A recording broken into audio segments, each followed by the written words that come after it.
Good afternoon, ladies and gentlemen. Welcome to the Little Rock Planning Commission board meeting here, and it's January the 8th, 2026, and Happy New Year to all.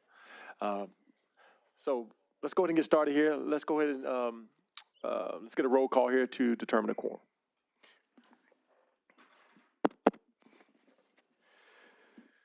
Good afternoon, everyone. This is the roll call vote for the January 8th, 2026 Little Rock Planning Commission meeting. Commissioner Brown. Bernard. Here. Hodges. McDonald. Present. Person. Here. Russell. Present. Samad. Eves. Present. Baxter. Present. Vickers. Present. We have a quorum. Thank you. All right, moving right along. And I would add, we are having elections today, and we will have them at the end of the agenda. So moving right along to the reading of the minutes here. I'm certain all of the commissioners got a chance to read and review the minutes. If we don't have any questions, I would love to entertain a motion. Mr. Chair, I make a motion to approve the minutes as written. Second. I have a motion and a second. May I please get a roll call vote? Commissioner Brown. Yes. Bernard. Yes. Hodges. Yes. McDonald. Yes. Person. Aye. Russell. Aye. Samad. Eves. Yes. Baxter. Yes. Vickers. Yes. Minutes are approved. All right. And let the record stand that Commissioner Samad is present. Moving right along to the reading of the consent agenda. Monty, if you will. Following is a consent agenda, Little Rock Planning Commission meeting of January 8th, 2026. The first group of items are those that are going to be deferred or withdrawn. Item 1, file number Z7880B, is being deferred to the February 12th, 2026 agenda at the request of the applicant. Item number 5, Z5580A, is being deferred to the February 12th agenda due to insufficient notification. Item 8, S2011, is being deferred to the February 12th agenda at the request of the applicant. Item 10, Z10241, is being withdrawn at the request of the applicant. Item 13, Z7648A, is being deferred to the February 12th agenda at the request of the applicant. Item 14, Z10232, is being withdrawn at the request of the applicant. Item 15, Z7500K, is being deferred to the March 12th agenda at the request of the applicant. Item 16, Z10236, is being deferred to the February 12th agenda due to insufficient notification. And item 23, Z10239, is also being deferred to the February 12th agenda due to insufficient notification. Next are the items on consent approval. Items 2 and 3 have been moved to the regular agenda for discussion. So the first item on consent approval is item 4, file number Z10229, a rezoning from R2 to R4, southeast corner of Hilero Springs Road and Pinecone Drive. Staff recommends approval of the requested R4 rezoning. Item 7, S2010, Canis Commercial Park, preliminary plat, 11700 and 11800 blocks of Canis Road on the south side of Canis Road. Staff recommends approval of the requested preliminary plat subject to compliance with comments and conditions outlined in paragraphs D and E and the staff analysis of the agenda staff report. Items 9 and 9.1 are being moved to the regular agenda for discussion. Item 11, Z10242, Incura Private Rehabilitation Clinic, CUP, 1000 South Rodney Parham Road. Staff recommends approval of the proposed CUP subject to compliance with the comments and conditions outlined in paragraphs D and E and the staff analysis of the agenda staff report. Items 12, 17, 18, and 19 are being moved to the regular agenda for discussion. Item 20, Z10235, Hopany LLC, STR2 PDC, 909 South Pulaski Street. Staff recommends approval of the PDC subject to compliance with the comments and conditions outlined in paragraph E and the staff analysis of the agenda staff report. Item 21, Z10 237, miles number 1 STR2, PDC 2819 South Gaines Street. Staff recommends approval of the PDC, subject to compliance with the comments and conditions outlined in paragraph E and the staff analysis of the agenda staff report. And item 22, Z10 238, miles number 2 STR2, PDC 3401 Lamar Street. Staff recommends approval of the PDC, subject to compliance with the comments and conditions outlined in paragraph E and the staff analysis of the agenda staff report. That concludes the consent agenda. Thank you for the reading, Monty. If we don't have any kind of comments or questions for the consent approval agenda, I would love to entertain a motion. Mr. Chair, I move that we approve the consent agenda as read. Second. I have a motion and a second. May I please get a roll call vote? Commissioner Brown? Yes. Bernard? Yes. Hodges? McDonald? Yes. Person? Aye. Russell? Aye. Samad? Eves? Yes. Baxter? Aye. Vickers? Yes. Consent agenda has been approved. Thank you, sir. All right, if your item was on the consent agenda and it was already approved, you're more than welcome to stay, but at this time, you can leave at this particular time. And we will give you just a moment, everyone to leave, that your item was already approved. Now, we have a number of items on the agenda tonight, and so we want to try to get through this as efficient and effective as possible with respecting your time. So the regular agenda will go as follow. Item number 6, Z-8092-A, it will go first. All of the second ones that were rolled over to the regular agenda, it will go in chronological order. And that number will be 2, 3, 9, 9.1, 12, 17, 18, and 19. And I would like to add, because we do have a number of items on the regular agenda, that each side, whether if you're in support or opposition of the item, that you have up to 20 minutes. So if there are 20 people that are in opposition of the item, then essentially each person will have a minute. Or you can elect that your speaker, if on behalf of the group or whatever, if you have, you can do that as well. So each side will have up to 20 minutes. So I just want to let you know that. And I believe we will have the clocks that will display the time. So I just want to make sure that everybody has a fair and equal opportunity to speak if they filled out a card. So with that being said, let's move right along to item number 6, Z-8092-A. Is the applicant present?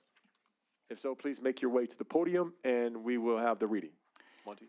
Item number 6, file number Z8092A. This is the Shell Northcutt Electric, POD, located at 13401 Canis Road. The applicant proposes to rezone 1.2 acres from POD and R2 to POD. The development will contain an office warehouse building in the north portion of the site and 3 single-family residential lots within the south portion. The office warehouse will align with the existing development to the west. The residential lots will take frontage along White Road to the east. The developer will construct an 8,000 square foot, 1-story steel frame building within the north portion of the site. The applicant notes the building materials and elevation will match the existing building to the west. The proposed building will contain 500 square feet of office and 7,500 square feet of warehouse space. The site plan shows a total of 31 parking spaces, 11 spaces located on the north side of the building, with the remaining 20 spaces located on the south side of the building. Staff feels that parking is sufficient to serve the proposed use. The developer is also proposing 3 single-family residential lots as part of the overall development. The lots will range in size from 8,400 to 8,680 square feet in area, and these will be developed as per the R2 standards in the code. The applicant has revised the site plan since the last meeting.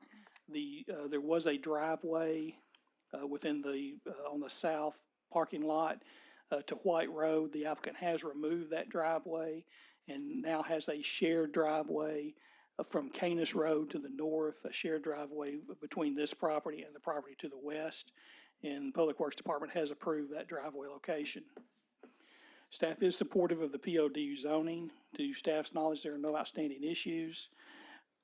Staff feels the proposed development will be similar in intensity to the existing office and residential zoning uses in the general area. Staff recommends approval of the requested POD zoning subject to compliance with comments and conditions outlined in paragraphs D, E, and F in the staff analysis of the agenda staff report. All right, thank you, Monty. Applicant, please state your name for the record.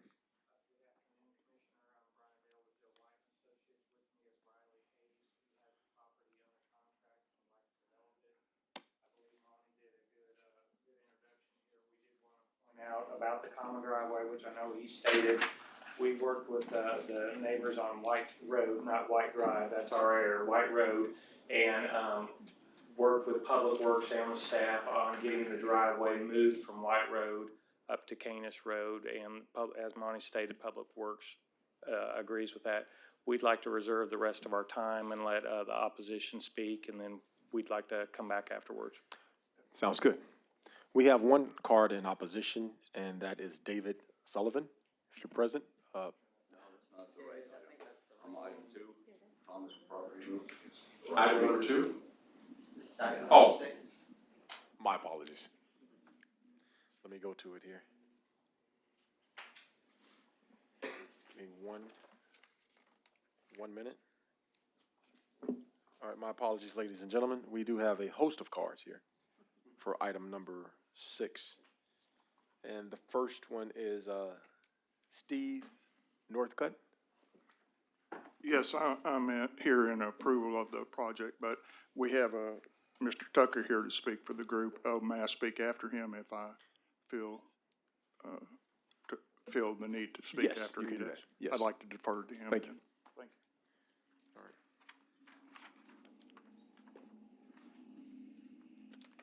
All right. Helen Lang. I defer to Peter also. Okay, all right.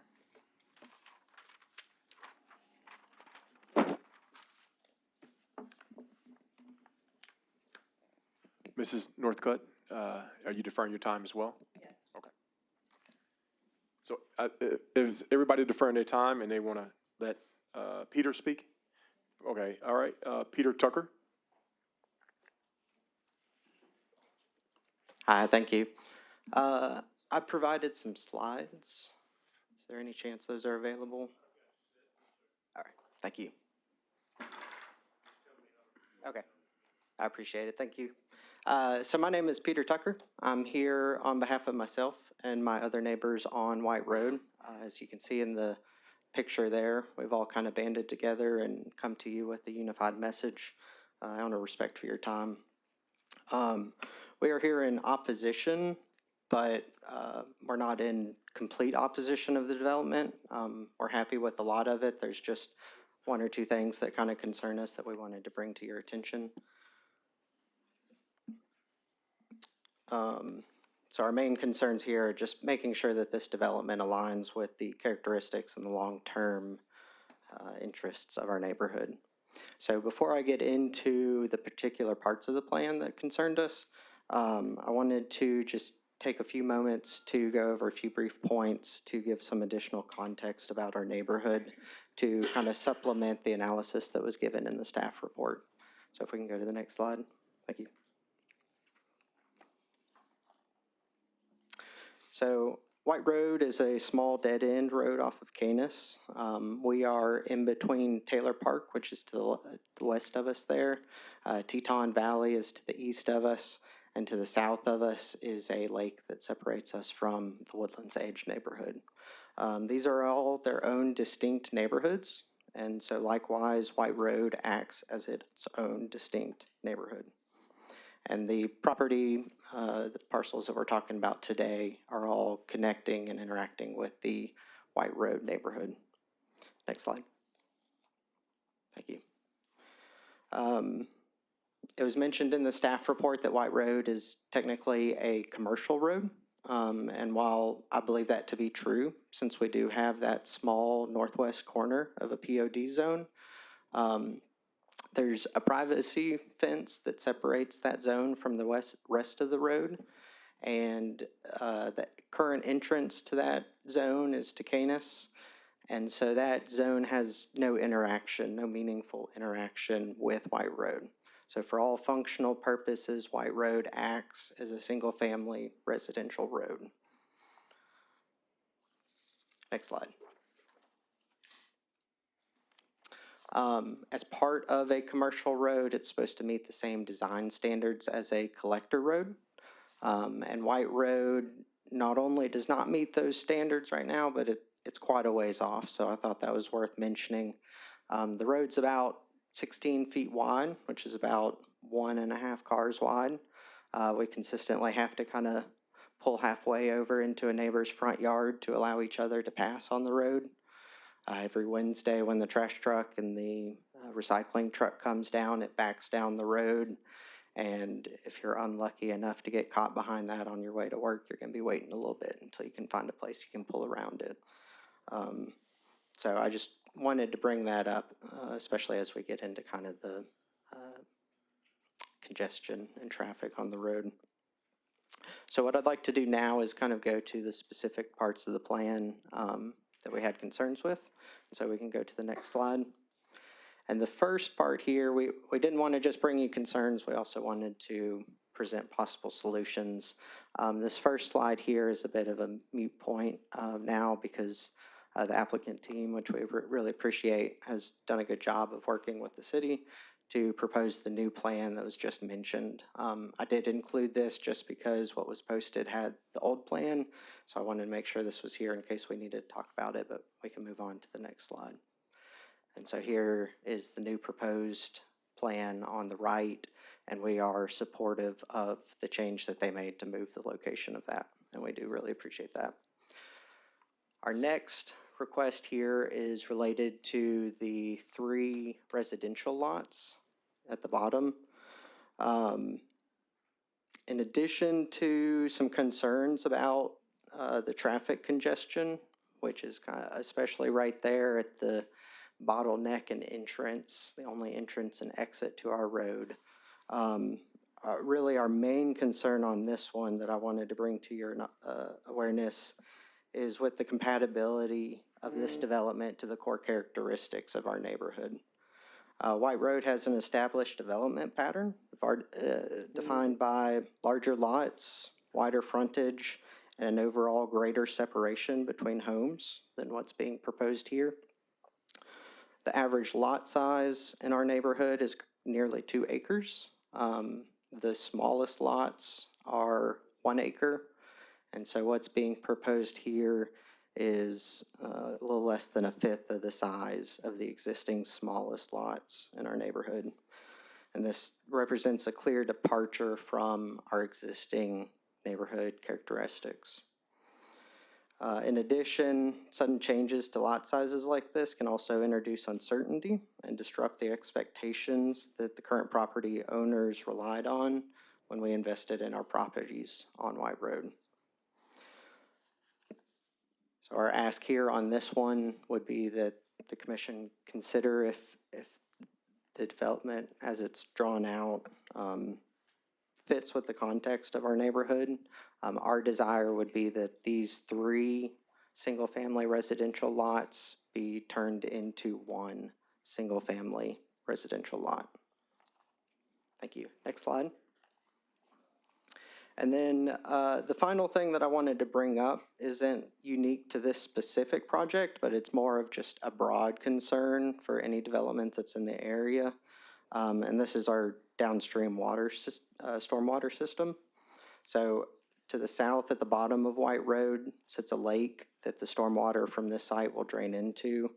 The lake is currently showing signs of significant stress and sedimentation that has settled at the bottom, and in effect it's raised the floor of the lake and over the years has significantly reduced the capacity, the amount of water that the lake can hold.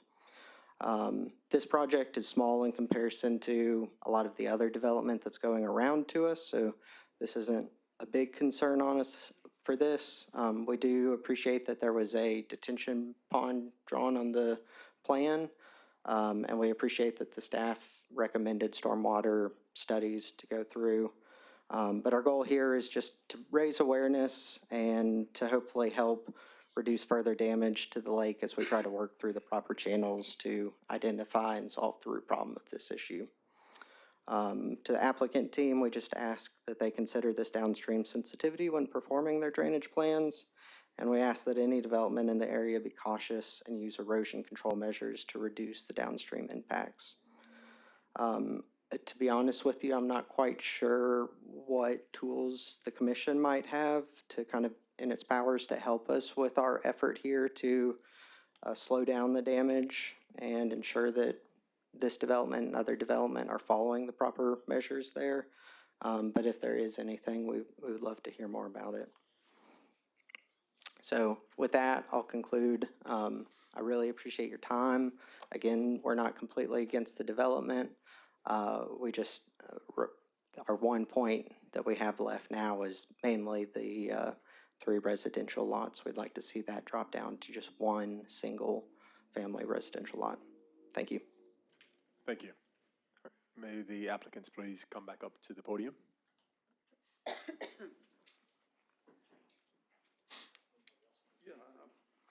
I meant to say that I would speak I apologize. after Go. Mr. Tucker.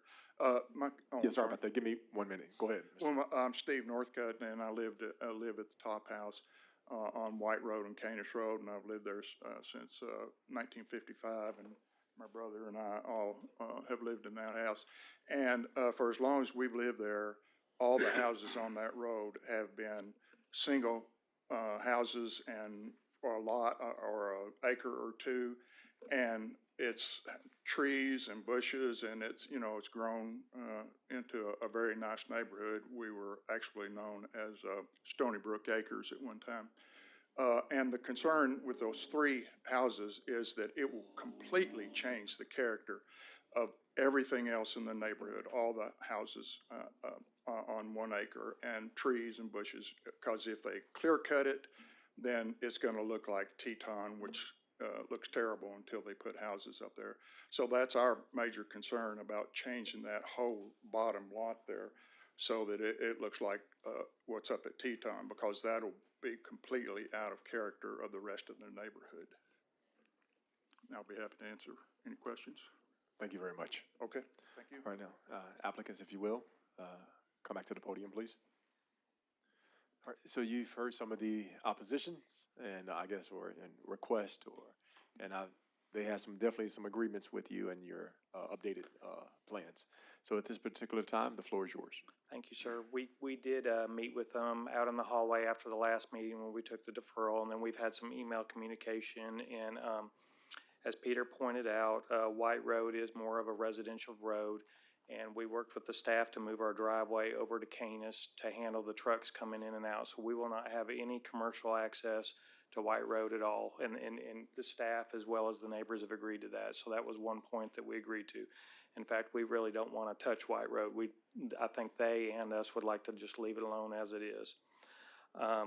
Another point that we heard was the detention and the drainage going down to Miss Catherine Rosette's lake. We're well familiar with that. We did the Taylor Park neighborhood, the Teton. We know she is very protective of her lake. We haven't asked for any variances or waivers on drainage or detention. We'll meet all the city codes and everything on that. So we'll comply with that. The last point is where I guess maybe we still differ a little bit is Mr. Hayes is trying to, there is an existing building on this property, and he feels that he's overpaid for it a little bit to get this so he can expand his business. He is the owner to the west, and his business is growing, and he is trying to use these 3 lots to offset how much he's paying for the property. So these 3 lots meet code. They meet everything with the R2 ordinance. We're complying with the R2 ordinance. Nothing is a variance or waiver on these 3 lots. So if he gets an offer for 2 lots, we'll reduce it to 2 lots. If he gets a big enough offer, he'll consider it as 1 lot. But we can reduce the number of lots at staff level. We can't ever increase the number of lots. So we're asking for approval of these 3 lots that meet code. And if he gets an offer or chooses to reduce the number of lots, we will, and he can do that at staff level. So at this time, we would respectfully request approval of the 3 lots as the application is drawn. Okay.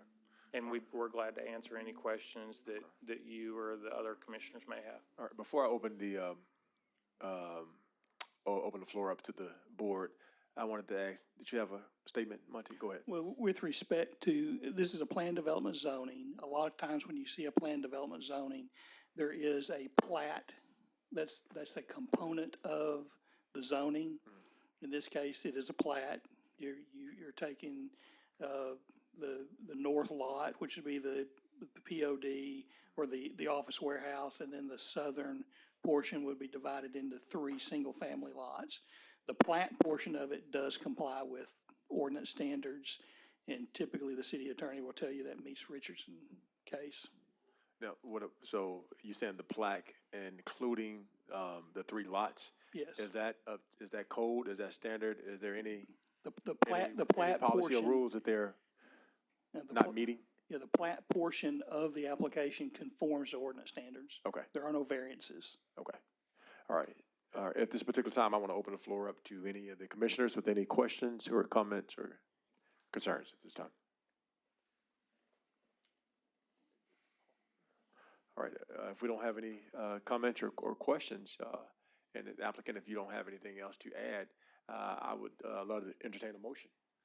Just real quick question. Excuse me, Commissioner Brown, go ahead. Staff, does this meet all the requirements as per code? Are there any exceptions on this? Not as far as the plat goes, no.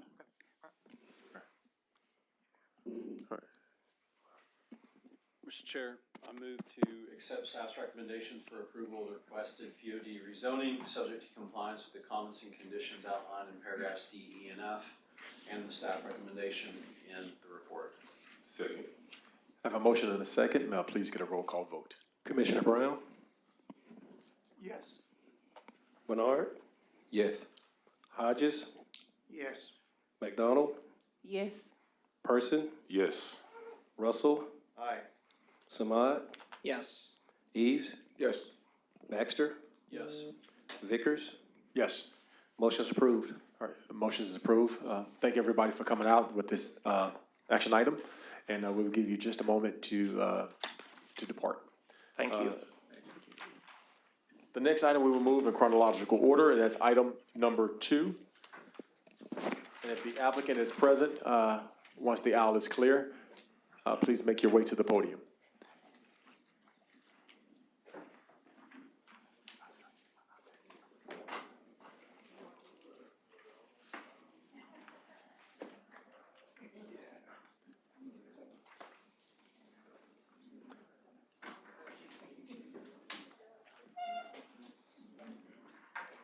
And while the applicant is approaching the podium, may we please, Monty, can you provide the reading? Item number 2, file number Z10201, Thomas Property Group, PDR, located at 2201 Rock Street. The applicant is proposing to rezone the subject property from R4 to PDR to construct a residential development that will contain 2 buildings, and each building will contain 3 townhouses. As part of the PDR development, the applicant proposed to subdivide the property into 6 lots, with lot areas ranging from 1,532 square feet to 2,390 square feet. Access to the development will be provided by a shared 20-foot wide access driveway extending from Rock Street to the alley east of the townhomes. Each townhouse will be 2 stories in height. The construction materials will contain asphalt shingled roofs, brick and vinyl siding. The total heating and cool space, including front and rear porches and garage, range from 1,650 to 1,657 square feet. Construction will also contain a 5-foot wide sidewalk extending the width of the development between the townhouses and the shared access drive. Section 36502 of the city's zoning ordinance typically requires 1 off-street parking space per dwelling unit. Each townhouse will contain an attached rear loading garage. On-street parking is also allowed in this area. Staff feels the parking will be sufficient to serve the proposed use. Staff is supportive of the proposed PDR zoning. To staff's knowledge, there are no outstanding issues. Staff recommends approval of the requested PDR zoning subject to compliance with the comments and conditions outlined in paragraph E and the staff analysis of the agenda staff report. Thank you very much for the reading. Applicant, please state your name.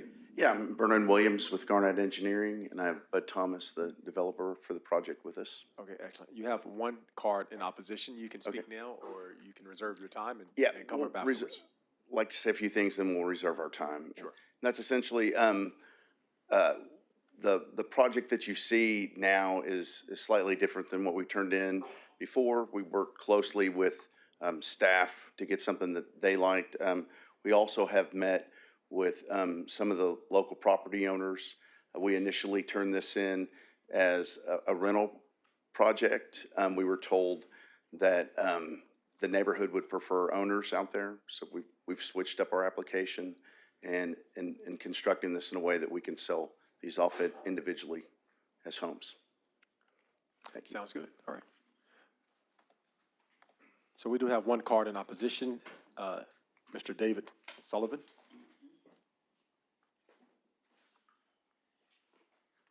So, if you didn't reach out to the property owners too well, because I'm the sole adjacent property owner and I never heard from you. Okay, I'll start. My name's Dave Sullivan. I've owned that property at 2207 Rock Street since April of '06. I resided there until spring of 2014, and my son-in-law has been in there most of the time as a tenant. I was active in that Petaway neighborhood for a long time. I was a vice president in 2010. And I welcome positive changes and improvements to the neighborhood. However, I believe this does not meet the character of the area. It's all single-family homes. So your proposal ends up with 6 units. That's 12 people, possibly 24 dogs, and maybe another 12 cars. There's not that much room there in that little half-acre lot, about a quarter-acre lot. And if you're having only 6 dwellings per acre, now you're requesting a code to go up to 24 dwellings per acre by approving this. I'm surprised no one else had showed up, but I really adamantly opposed to this. And should you go through, I would like to see an 8-foot privacy fence put on that southern property line. And I would like to know the rationale of the board of why they thought this was acceptable. Thank you. Thank you. All right, if we can have the applicants please come back up to the podium. All right, so we kind of heard the opposition about the 8-foot private fence. You can maybe speak on that if you will, and any other concerns I that you guess want to address. I would start that with a question to you. Oh, Would you please, I'm sorry, please address, Okay, I'm please sorry. address the board. The neighbor has a fence currently on the property line. You know, I think if he was willing to let us take his fence down to put up an 8-foot privacy fence, I don't see any reason why we wouldn't do that. Okay. We do think that this density is consistent with the PRD that we had approved across the street and with the densities that are going on at the Petaway development that's close by this. Okay. Well, at this time, I want to open the floor up to the board with any questions or comments. Commissioner Russell. Thank you, Chair. So I'm gonna use this yet again as an example of what not to submit as a PDR for this commission. There is not enough information here. The site plan has no property line. It has no easements. It has no setbacks. It has no reasonable information whatsoever that this commission can use to make a justifiable decision in this application. The elevations show no floor-to-floor heights, no maximum building heights. They show no compliance whatsoever with any of the zoning ordinances that you're applying for. A PDR is a planned development residential. You are proposing a zoning ordinance. This is an island unto itself. We need to know what it is that you're proposing in sufficient detail so that when you do build this, we know what rules you have prescribed in order to stay within. This, in my opinion, does not meet the minimum requirements for this commission and should be denied or withdrawn and resubmitted at a later time. We did provide a full plat, as hasn't been shown up on the screen, that shows the setbacks and the property lines that you're talking about. And Staff, can you comment on that? Is this the site plan? That's not the site plan that I have. I mean, that's our site plan. We presented a replat with That's not that. the site plan that I have. the site plan that's the site plan that was in the agenda. Not what was emailed to me, not the link that I clicked on the website and downloaded. You know, Is there- you're pulling straight from the agenda, aren't you? That doesn't look like that. Question for staff. Was there any other additional submissions on this file that was submitted? Well, sometimes with a plan development, just like the last plan development. It's the updated? item before you, there'll be an underlying plat that Okay. goes with the site plan. Okay. And typically, we deal with just, as far as the presentation to the commission is the site plan. The site plan actually shows lot lines running through the two triplexes. Okay, And it's six total lots. so this is the correct one. That's the correct site plan, yes. Yeah, but we did submit a plat that shows the cross-access easements, that show all the setbacks that we have. Okay. Commissioner Russell, are you able to review that? I'm still gonna stand Oh, by you my see it? statement. Okay. The elevations do not show sufficient information. Okay. This site plan, yeah, I would have loved to receive this instead of whatever this crap is. Okay. As part of the submission.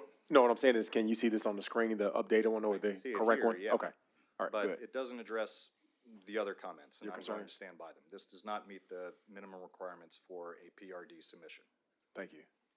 Do we have any other comments, questions from any other commissioners? Commissioner Brown? Go ahead. I guess this is the staff. Obviously, Commissioner Russell has more architectural knowledge than anybody else on this board. Does this meet those requirements? I mean, that's where I'm confused. I mean, 'cause if I would assume it does if y'all recommend approval. So where's the delta here? What exterior building materials are being proposed? Or is that not What's the something that we maximum review at this building level? height? What's the maximum number of stories? Or is that a building plan level outside of a? I mean, that was read in part of the initial description, those items that were taken from our application. Sure. I mean, we read in staff report 2 stories in height. Materials will contain shingle, asphalt roofs, Okay. brick and vinyl siding. The documents have been provided by the applicant, staff feels sufficient to move forward.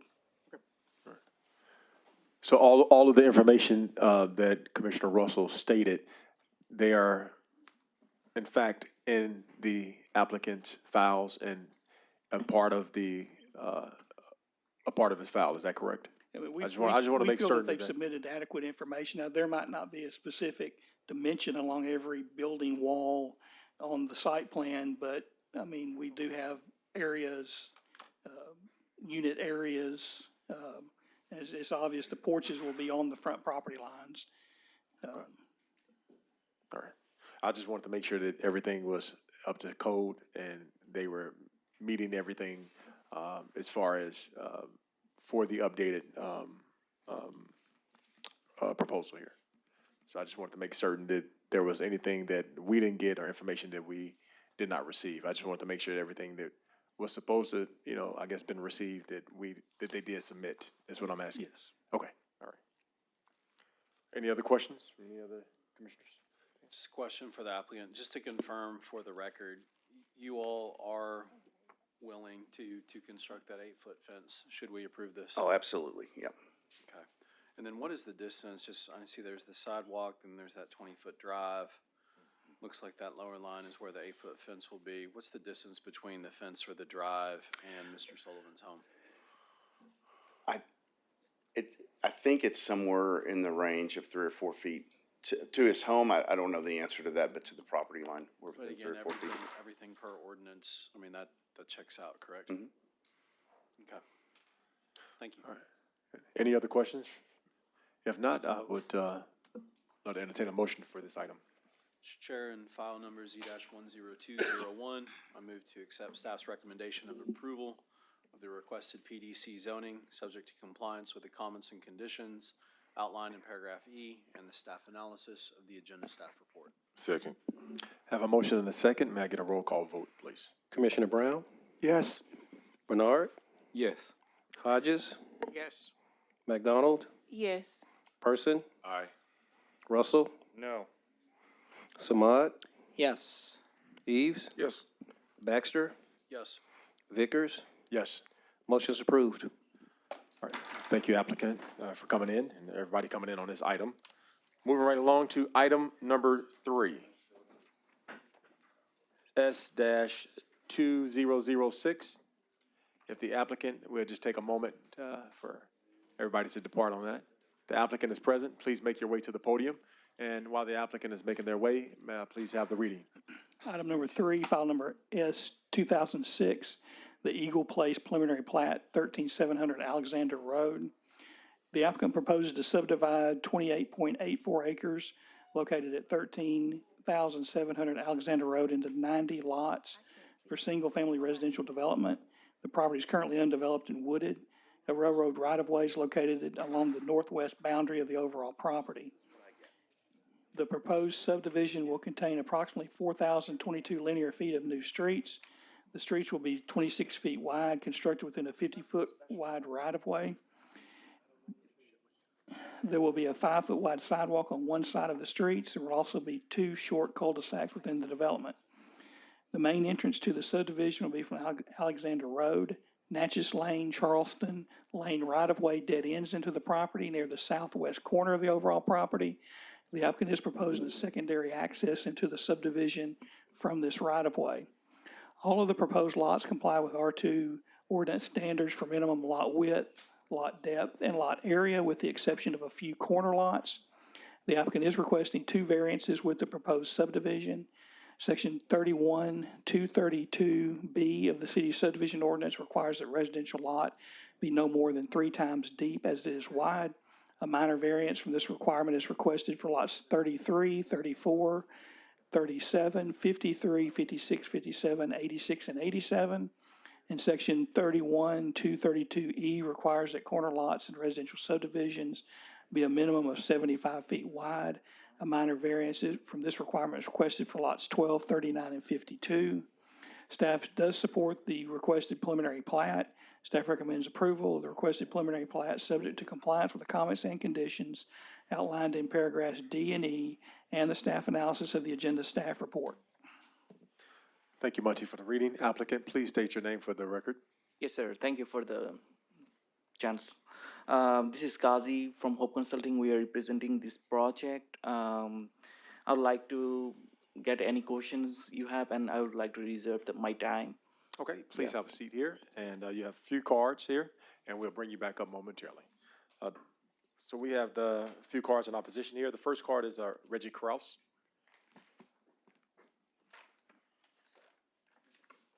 Thank you, Commissioners, for allowing me to speak. First of all, I'd just like to say that I think I'm a resident of the neighborhood, and I believe our neighborhood would like to thank the builders that have done the improvements in the past, as well as recognize this applicant's right to do whatever they wish with property and the property rights granted in the Constitution. However, there is an issue that apparently there's not any requirement to disclose. This property is on what's called a Porter's clay, expansive clay substrate of the Midway Group. It's well known on Alexander Road. The road is very wavy. It's horrible to drive on. In fact, it's likely restricted traffic because the road is so bad. All the houses that were built over the years have had a lot of problems with movement. And most of those people didn't realize what they were getting into when they purchased their house. So really, there are 2 issues. One is with respect to the road condition and what the condition will be likely in that subdivision when they put in new roads, because there have been previous roads put in for other developments and they end up breaking and cracking, and as well as the houses. So the other part is in protection, hopefully to protect these homeowners, to at least let them know what they're getting into, or conversely have the developer, the subdivision, or the contractor make the clay can be mitigated, the problems can be mitigated if it's done in advance. It becomes very hard to do after the properties are constructed. And we're seeing no requirement for them to disclose anything, and it appears that there's really no incentive to disclose. Why would somebody disclose a problem with the property when you want to sell the house? It's kind of gets in the way. So just wanted to ask the commissioners to open up the Office of the State Geologist. There's should have an insert there. Do you have a folder? Does everybody have that? No? Sorry. So we've got Office of State Geologist, just to tell people, if they're not familiar with what Porter's Clay is and how big a problem it really is, this is an area that extends intermittently from Texas all the way up through Batesville, maybe further. It's relatively narrow around Alexander Road and has caused all of these problems. Again, there are ways to mitigate problems if they're done in advance, soil preparation, piers and so forth, but it becomes very, very expensive after the fact. So this Office of the State Geologist tells you a little bit about what that is. Also, there's this map here, which shows the proposed development here, and then this blue area is a core that was drilled for a water well back in 1999, and it was the report has been obtained from the State Geology Department.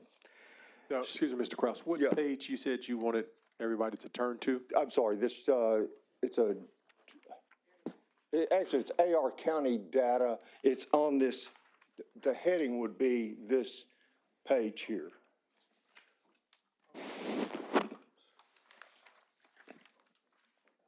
So while this core is not exactly where the property is, in the opinion, and by the way, we've got the information from the geologist that I spoke to. It's on the last page on the test. So he says it's close enough and within the same area. So it'd be effectively the same. So in this back page was the water well results from 1999, and it shows that the first 65 feet are clay substrate, expansive clay. So the problem with it is when it gets wet, it expands. When it dries out, it shrinks. So we would just like to see that there's some methodology to at least forewarn these unsuspecting 90 new homeowners and the people that will be dealing with this. And apparently there's no methodology to do that right now. So just like your consideration, don't know what powers or interest you might have in this, we just would hope that protecting these future homeowners might be of interest. Can I answer any questions or anything I've left out here? No, what we can do, Mr. Kraus, if one of the board members have any particular questions for you, we will bring you back up. Thank you, sir. Thank you. The next card we have, is it Sherry Glieber? Yes, Sherry Glieber. All right, And so, you can, and you can move the mic down if you need to. Okay, is that better? No, I So- was just trying to make sure you're Okay, comfortable well, with this it. is my Okay. first time, so. I'm the one that put the little brochure together. Reggie added his stuff to it. Good evening, first of all, and thank you guys for letting me have the opportunity to speak to you. I'm here to oppose this proposed development because it presents a clear and present unacceptable risk to public safety, infrastructure, and the physical responsibilities. The roads in this neighborhood are already deteriorating and were never designed to support high traffic volumes. They are narrow, aging, and built for low-density residential use. Adding 90 homes means hundreds of additional daily vehicle trips, commuters, delivery trucks, construction traffic, and emergency vehicles. Okay, there you go. On roads that are already showing signs of failure. I printed pictures, y'all should be seeing them around there. To put this impact into real terms, with an average of 2 or more vehicles per household, and each vehicle making approximately 5 trips per day, that equals about 10 trips per home. Multiply that by 90 homes, and you add approximately 1,800 additional vehicle trips per day on an already deteriorating road system. Compounding this risk are the known soil conditions. This area sits on expansive clay, which shifts and cracks not only foundations, but roadways as well. Of the 33 homes in my neighborhood surrounding this proposed development, at least 30 of them have suffered serious damage related to soil movement. Some of my former neighbors have been forced into foreclosure after foundation failures destroyed their financial stability. Others remained locked in our homes, required constant foundation adjustment, repeated repairs to broken water, sewer lines, and shifting clays. This is a really serious question of liability. In the event of future litigation by homeowners, my question is, does the city have soil reports that can legally rely on, that it is known as an independent and defensible, knowing it would be the city's coffers at stake if there are no reliable third-party soil analysis, that it would not be funded, analysis that is not funded by the developer, then approve this project leaves the city exposed to significant future failure. Future liability. Hard to read.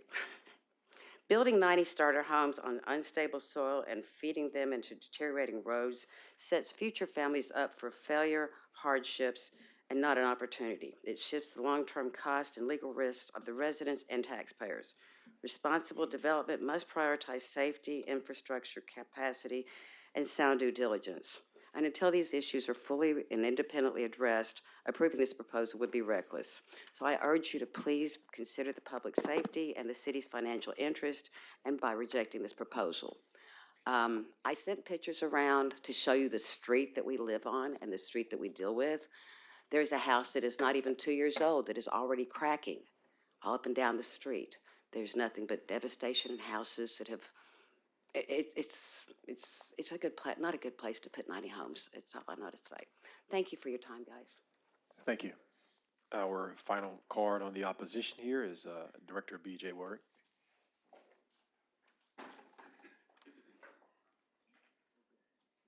Happy New Year.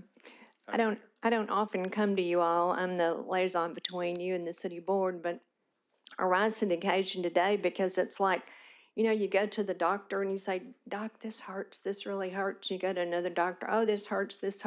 And then finally you get a diagnosis. And so what we have in this area is called Potter's Clay. I have driven down Alexander Road, which I live on Alexander Road. I'm about 2 miles from where this property is. And you see the houses and you see the cracked foundations. You see the brick that rolls off the houses. You see the infrastructure for the street. We don't have the money to replace that street. I think some of the results will tell you that you have to go 65 feet deep in order to take care of this Potter's Clay issue. We came in a few years ago, overlaid it. The street it's sloughing away because it gets wet, it gets dry, it cracks, it moves. And so a lot of people that bought their homes back in the day, they had no idea that there was an issue there.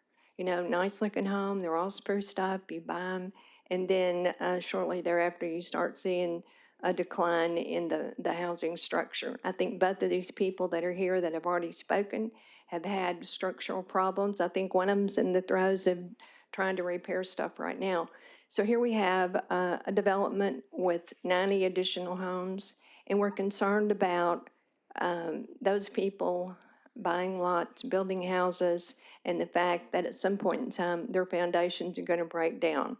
I've talked to Mr. Jordan and I've talked to Mr. Gostin about it because if it's not something that we as a city look at, we need to look at it because I think it's our responsibility to understand the lay of the land, and when we sell property, when we do permits, what the outcome's going to be. So that's the reason why I'm here today. It's like we've got a diagnosis, we know what the problem is, and do we want to continue doing this without some sort of remediation in order to build additional houses there? Thank you. Thank you. All right, that concludes our cards. May we have the applicant please come back up to the podium. Thank you. So you've kind of heard some the issues here. Yes, The yes, major concerns, which is the Potter's Clay, obviously, that they majorly addressed. And, yes. the ground issues, water issues. I'll let you speak on those. So the floor is yours. Yes. So, thank you, sir. So to address that soil issues, if you see our plat, like we provided a road section which shows that the subgrade needs to be 95% proctor density, and the and the base material needs to be 100% proctor density, which is a very good standard.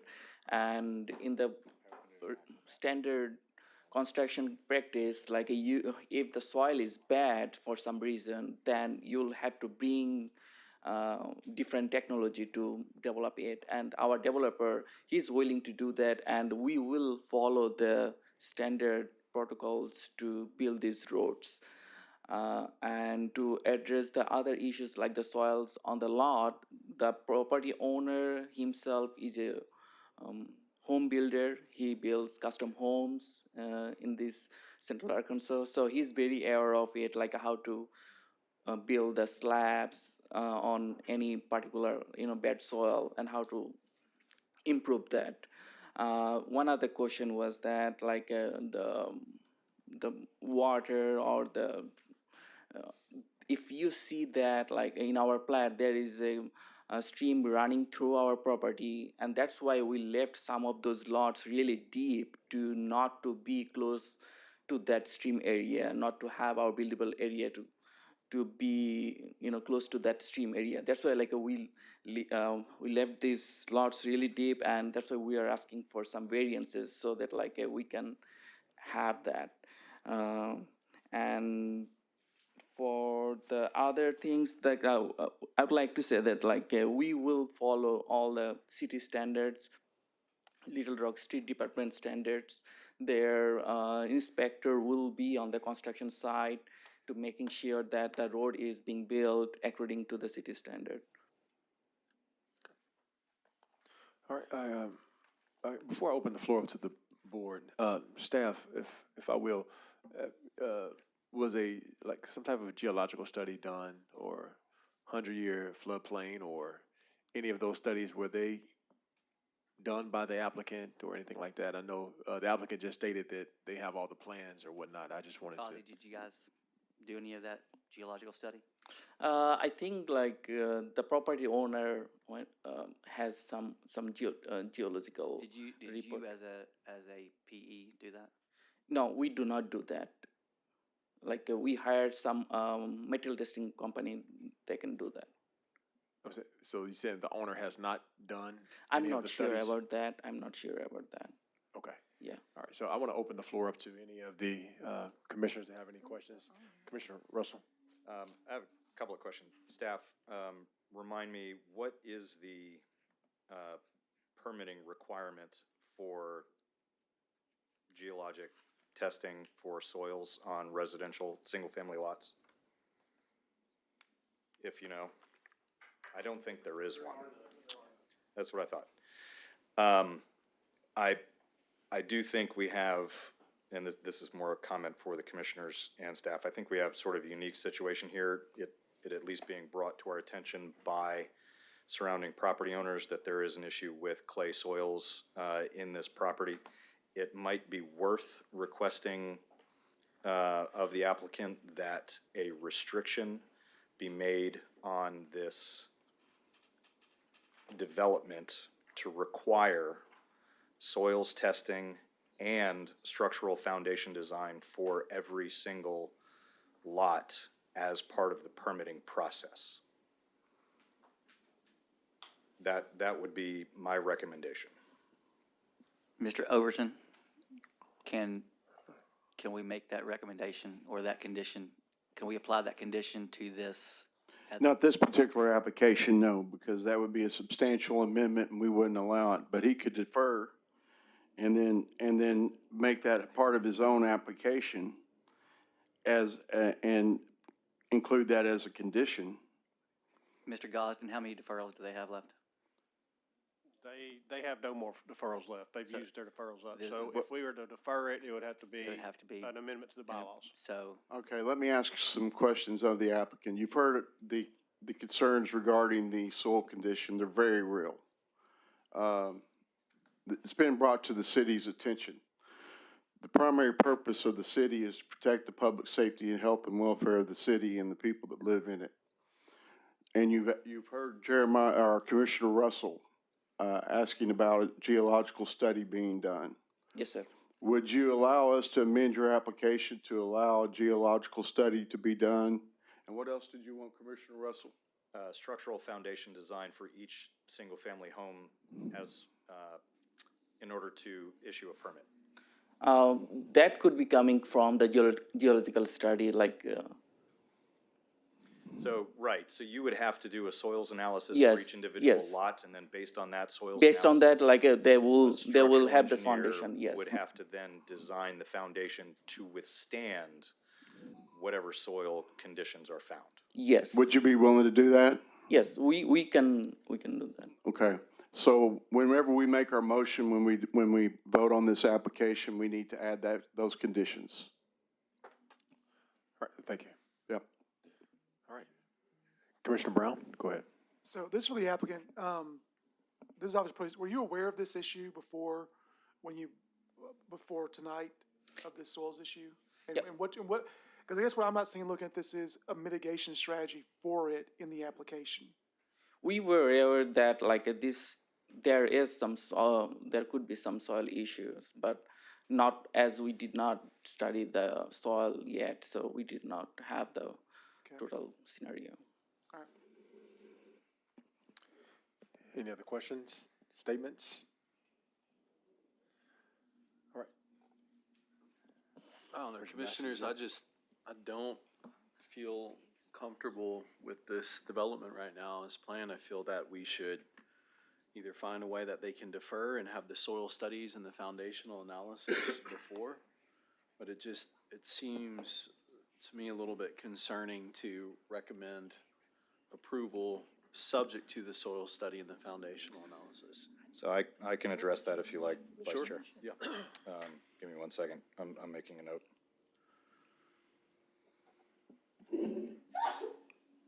Bless you. While Commissioner Russell's doing that, I have to agree with Commissioner Baxter. I mean, this is compelling information, along with the knowledge that the city is aware, so, I don't feel comfortable approving this as well unless there's further information. So it's not unusual, especially for Little Rock to encounter subpar soils. We have clay everywhere. Anybody ever been to the Delta? They don't call it, Delta mud for nothing. So a structural engineer, here's our problem. The ordinance, the building code as it's written, does not require structural design, structural foundation design for single-family residential homes unless unsuitable soils are detected. That's a problem because we don't require soils testing for single-family residential homes. The standard of care is to design a foundation to withstand between 2,500 and 3,500 PSI, pounds per square foot, on a foundation. So 12-inch by 24-inch concrete footing, 8-inch masonry wall, 3 feet high, backfill with gravel, etc. Every house you've ever seen built in the United States practically for the last 75 years. When you have clay, as has been described by surrounding property owners, it gets wet, it swells, then it dries, and it shrinks. That swelling and shrinking is what causes the cracking because it gets bigger and then it gets smaller. Liquefaction is a problem that they have in California. That's when, soils get wet and then they vibrate and a building will sink. That's called liquefaction. Clay doesn't do that. Clay will do something that's called heaving. It will swell, but it'll swell to the point that it actually pushes the ground up. Now, in order to build these homes, if they do have that type of clay, they'll have to scrape back a certain amount of it. They'll have to remove it, let's say 2 feet of dirt, build their footings, build their foundation, and then bring new dirt in for that house to sit on. This is all done by calculation. It's done every single day all over the United States in, other much more problematic areas than Little Rock. By requiring these two conditions, 1, soils analysis for each lot, and 2, a licensed structural engineer to perform the foundation design, will address the standard of care to protect the health, safety, and welfare of the public that we as a commission are bound by. That would be my recommendation. All right. Thank you very much for that. Yeah. Yeah, so those conditions will satisfy that issue or address that issue of the concerns. Correct. Okay. Yes, sir, we are fine with that. Like, we will go over with the soil recommendation, soil engineer's recommendation. Do we have any other questions? Yeah, this is a Commissioner question to our city attorney. Even if we put this stuff in here, since we know this is a risk, obviously we as commissioners have some liability protection from our role here, but does that expose the city to additional and undue liability for moving this forward by accepting a plan with those kinds of conditions or? No, it does not. I mean, we're putting conditions on an application because evidence has been brought to us that there's a public safety, health, and welfare issue. As Commissioner Russell's pointed out, and this might be something that we want to amend in the future, we have no obligation to even perform geological studies. So there would be no liability to this commission because we're going above and beyond what we're required to do. The question then becomes, what do we do with the information once it's given? I think we should add a condition that it's provided to our planning department, and then they have the ability to review it and basically determine whether or not they consider, because we have engineers on staff that can review those studies, those geological studies. Is that correct, Brad? Yes, that is correct. And based on that information, you would know whether it would be safe to proceed with the development? Yes. Okay. So we could add that they would submit it to our planning department. They would do a review and determine whether or not the development should go forward, whether it was safe or not. But now you still have the issue of the road. The road is public. So that is the city's problem. Do we have any other questions or comments to address by any of the board members? If not, I would love to entertain a motion with the conditions that were stated by Commissioner Russell. Vice Chair, do you mind if I make the motion just so that everything's clear? Thank you. This is item number 3, right? I make a motion to approve application S-2006, Eagle Place preliminary plat at 13,700 Alexander Road, as submitted, and with staff's recommendations and requirements outlined in paragraphs D and E of the staff analysis of the agenda staff report, and with the following conditions. Number 1, requirement of a soils analysis by a licensed geotechnical engineer for each residential lot. Number 2, requirement of a structural foundation design completed by a licensed structural engineer within the state of Arkansas. And number 3, those first 2 requirements being submitted along with the permit application to Planning Commission staff for review in addition to the regular permit review requirements. Yes, sir. All right, the motion is on the table. Do we have a second? Second. Have a motion and a second. May I please get a roll call vote? Commissioner Brown? No. Menard? No. Hodges? Yes. McDonald? Yes. Person? Abstain. Russell? Aye. Samad? No. Eves? Yes. Baxter? No. Vickers? No. Motion fails. Thank you very much, applicant, for coming in. The motion has failed on this particular item here. Yes, go ahead. May I ask a question? Please. Mainly to Mr. Overton. This application did have a couple of variances attached to it. There are variances that are very easily remedied. The applicant can remedy those, and it would change the application, and they could refile it. Where does that put the issue if it's a Richardson case? Well, that is going to be something that Tom and I are going to have to sit down and talk about, because in a Richardson case, it typically states that once you pass the minimum standards for a preliminary plat, all the considerations for public safety, health, and welfare have been considered, and the city of Little Rock has no discretionary authority to deny it at all. Now, I would not say that this is a Richardson case, even if it meets all those standards, because we are aware that the soil, there are issues with the soil, and so for the city to require some sort of geological study, I do not think is unreasonable, given the concerns involving public safety, health, and welfare. Now, the Arkansas Supreme Court may not agree with me, and that's why I'm going to talk to Tom, but I don't necessarily think this would fall under a Richardson, because we are aware of the soil conditions.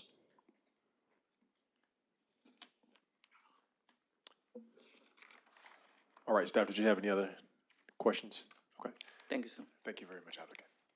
All right, so moving right along, we actually have 9 and 9.1. We would have the reading.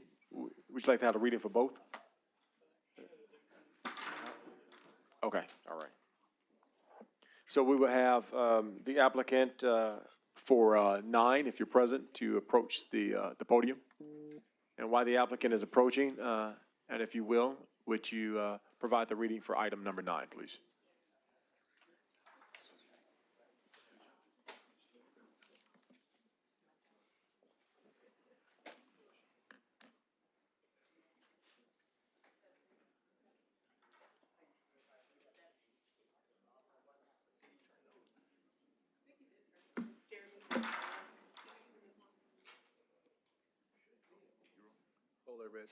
Hold the button down, Hannah.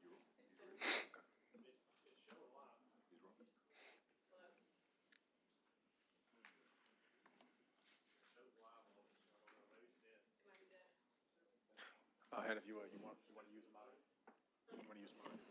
Can I just speak loudly? Gotta be recorded. I didn't want this spot.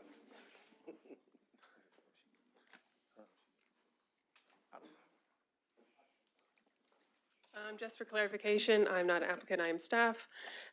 This is a land use plan amendment in the Boyle Park Planning District for an application from office to neighborhood commercial. The applicant is pursued concurrently with a rezoning application file number Z10243, requesting from Quiet Office District 01 to Neighborhood Commercial District.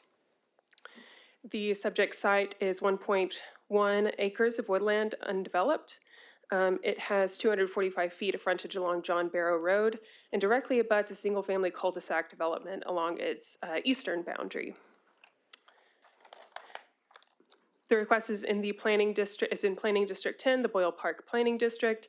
The development principles of this district include the prioritization of residential development for undeveloped land, improving street infrastructure, developing facilities for all modes of transportation, retaining land in environmentally sensitive areas as open space, especially along Rock Creek, and limiting commercial development along John Barrow Road and Canis Road. The land use plan currently shows office for the application area. The office category represents services provided directly to consumers, as well as general offices which support more basic economic activities. The application is to rezone the area from O1 to C1, as previously stated. The subject site is located in the John Barrow Road Design Overlay District. The subject property is surrounded by a mix of office and residential uses within a probably half-mile, quarter-mile radius. To the north, the property abuts a privately owned parking lot in the Second Baptist Church campus. South of the site is undeveloped woodland, also designated for office use, and includes a drainage pond. To the east and northeast is a single-family subdivision and a multifamily apartment development. Across John Barrow Road to the west and northwest is characterized by existing office buildings and a multifamily apartment complex. Based on our analysis, there are more than 900 multifamily housing units within a quarter-mile radius of the subject site. Staff finds the amendment request from office to neighborhood commercial is reasonable and appropriate given the site's location along John Barrow Road, a minor arterial identified in the master street plan, and its proximity to existing office and residential development. The proposed neighborhood commercial designation would allow for small-scale commercial uses that provide convenient goods and services to nearby neighborhoods while maintaining compatibility with surrounding office and residential areas. Let's see. Staff supports the proposed land use plan amendment in the Boyle Park Planning District from Office O to Neighborhood Commercial NC and recommends approval. All right, thank you for the reading. And Monty? Item 9.1 is the rezoning application, file number Z 10,243. The applicant requests to rezone this 1.037 acres of property, again located on the east side of John Barrow Road, approximately 250 feet south of Labette Drive, from O1 Quiet Office District to C1 Neighborhood Commercial District. The rezoning is requested for future development of the property. The property is currently undeveloped. Staff is supportive of the requested rezoning to C1. Staff views the request as reasonable. The proposed C1 will represent a continuation of the zoning patterns in this area, which contains a mixture of office and commercial zoning along John Barrow Road. The property immediately south of the subject property is Zone C3. The requested C1 zoning should have no adverse impact on the surrounding properties, and staff recommends approval. Thank you for the reading. Applicant, if you will, approach the podium. And please state your name for the record. Jess Griffin, I'm the applicant. All right, Mr. Griffin. We do have a couple of cars that are in opposition. You can defer your time and come back afterwards, or you can speak now. Yes, I'd be happy to hear what their complaints were. All right, sure. The first car we have is Pam Brown. Oh, you Ford? Okay, I didn't know if it was Ford or. And then the next card is the Brownwood Terrace Residence. That's what it has. It doesn't have a name on here.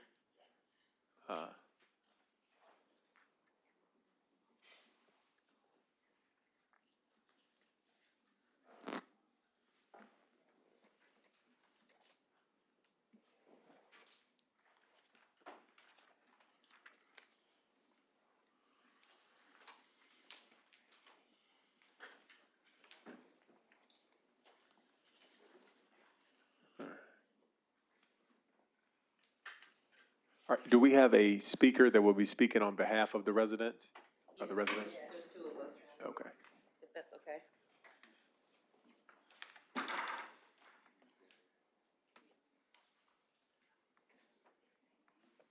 All right, and please state your name, madam, for the record. Yes, my name is Shanolda Yancey, SHANOLDA YANCY. And I'm a resident in the Brownwood Terrace neighborhood.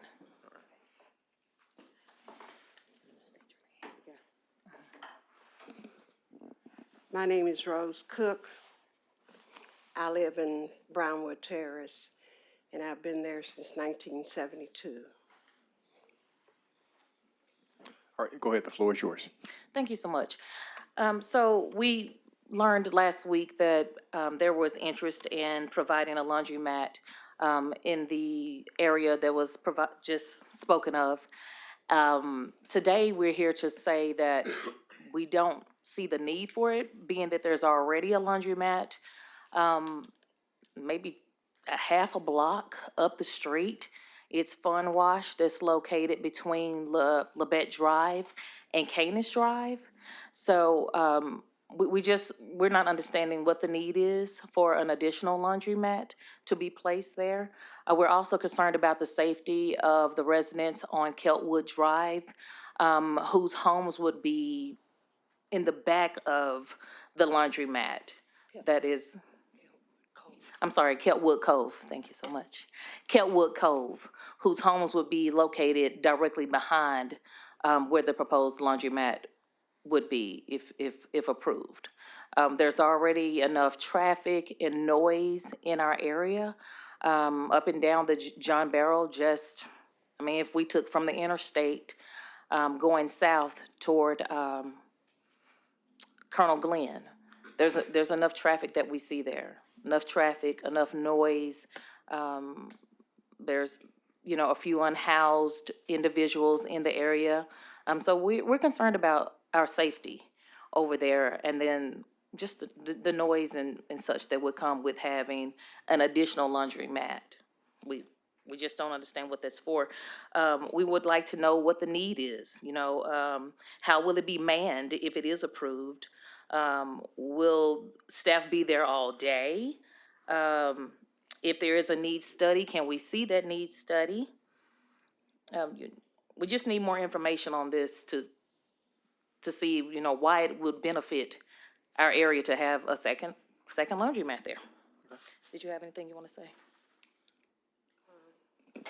We didn't find out about this till about 10 days ago. We're kind of surprised about this. So it's a few of us homeowners here, and we're older homeowners, and we don't need extra traffic. And the area is right behind where I live. I live in a cul-de-sac. And it's just when you bring in, not that people don't need laundromats, but we have a lot of apartments around there who already have laundromats in the apartments. And you're just about walking distance from one laundromat to the next.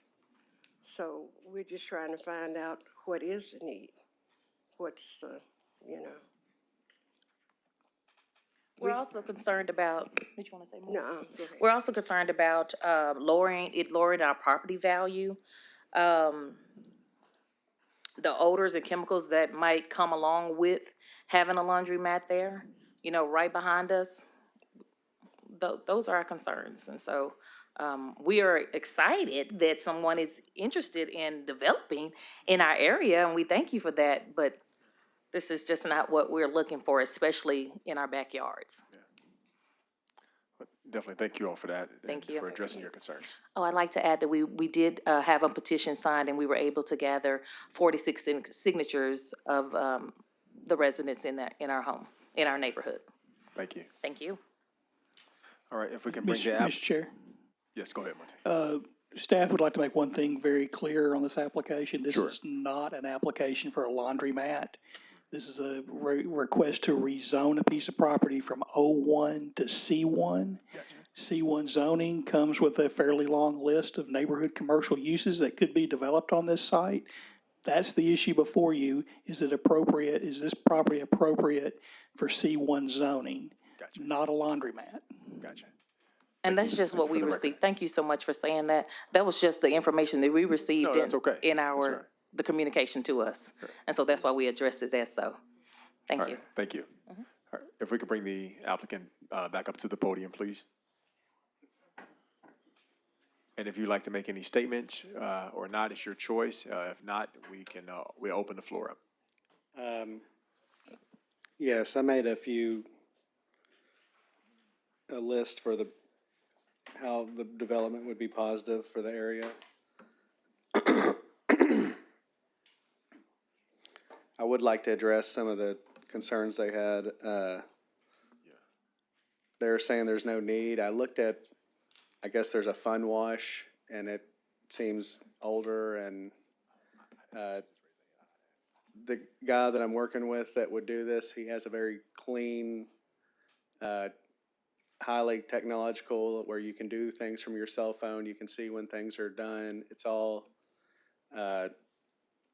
it's very nice. He's got 2 or 3 of them already done in Little Rock, and when I went into him, I was like, whoa, these are the cleanest places I've ever seen that are going to be that type of facility. Sir, as staff stated, what's before us today is a change of use from O to C, Right.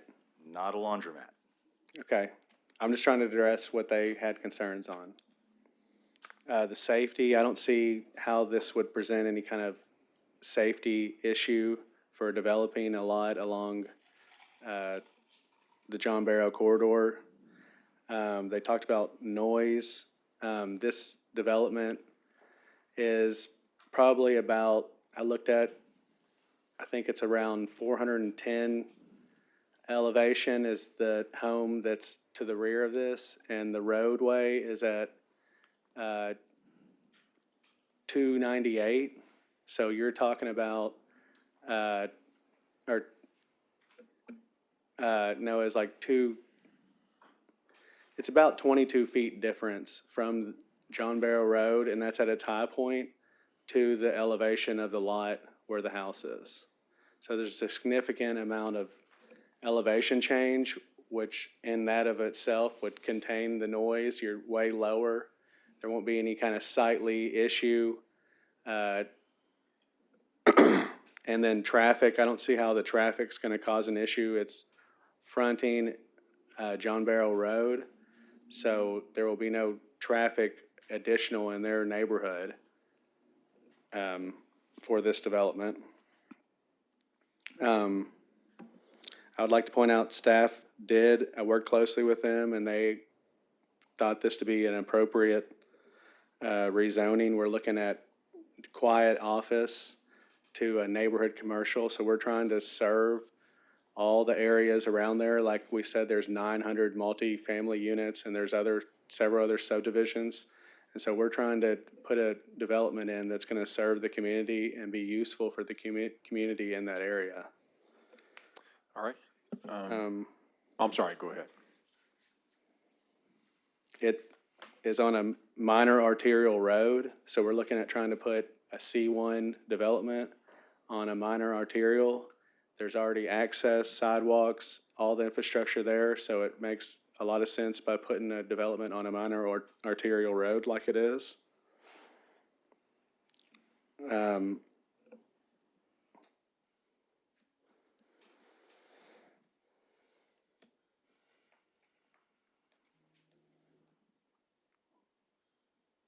There's no environmental concerns, there's no floodway, there's no,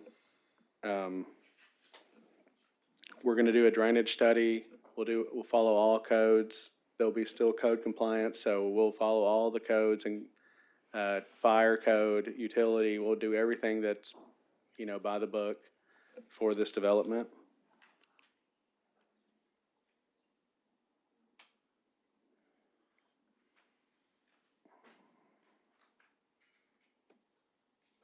I think that's about it. So if y'all have any questions, I'd be happy to answer. No, sure. Before I open the floor up to the commissioners here, go ahead, Monty. Mr. Chair, again, the issue before the commission is a rezoning from O1 to C1. It's obvious the current developer intends to do a laundromat, but if you rezone this property to C1, that developer may decide not to do the laundromat. There's a long list of acceptable neighborhood commercial uses that come along with the C1 zoning, but whatever is developed will have to follow the code, the development requirements of C1 zoning, the buffer, the landscaping, screening codes. There will be a land use buffer required along the east property line where it backs up to the residences. 70% of that buffer has to remain undisturbed.